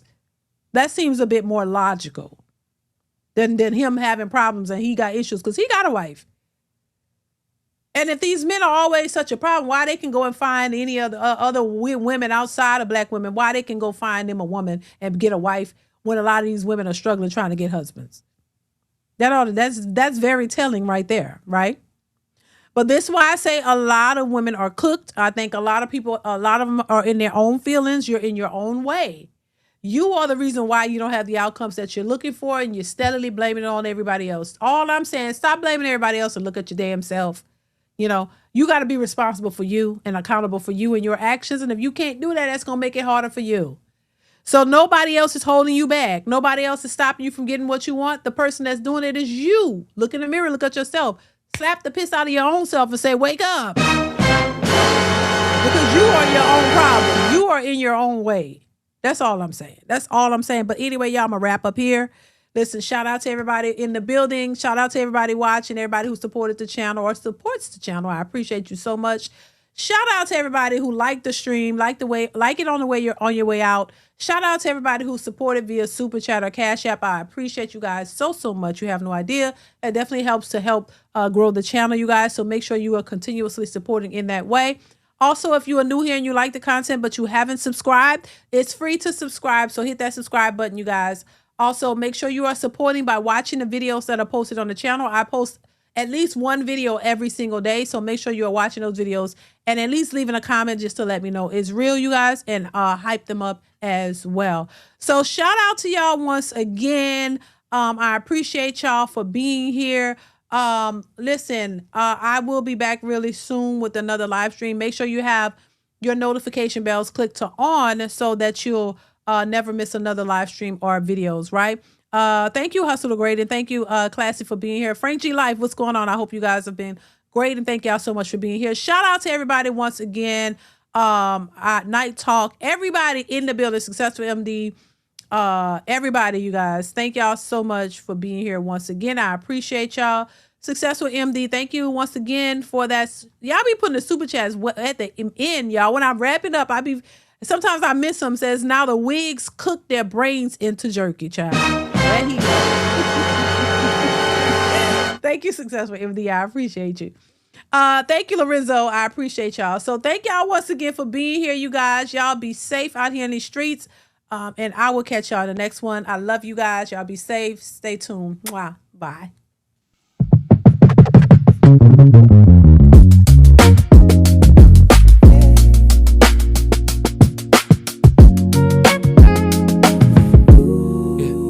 You laugh and my heart chokes. Like Midas, everything you touch turns gold.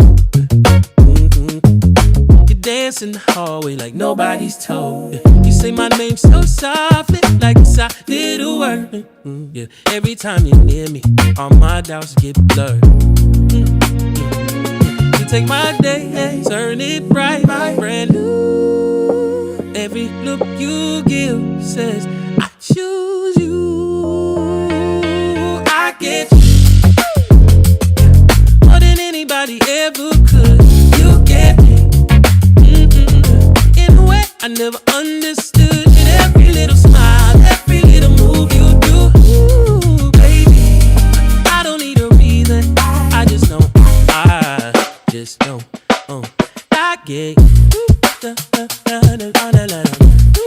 Yeah, it's all about your dreams, eyes wide, shining clear. And you tell the wildest stories I could listen for years. And you roll your eyes and kiss me when I'm stubborn and proud. You pull me back to center when my thoughts get loud. You take my fear, turn it into truth. Yeah. Every time you touch me, I remember you.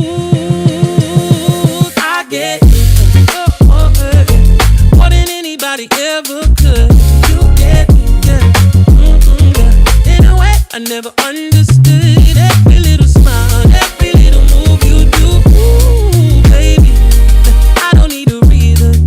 I just know. I just know I get. When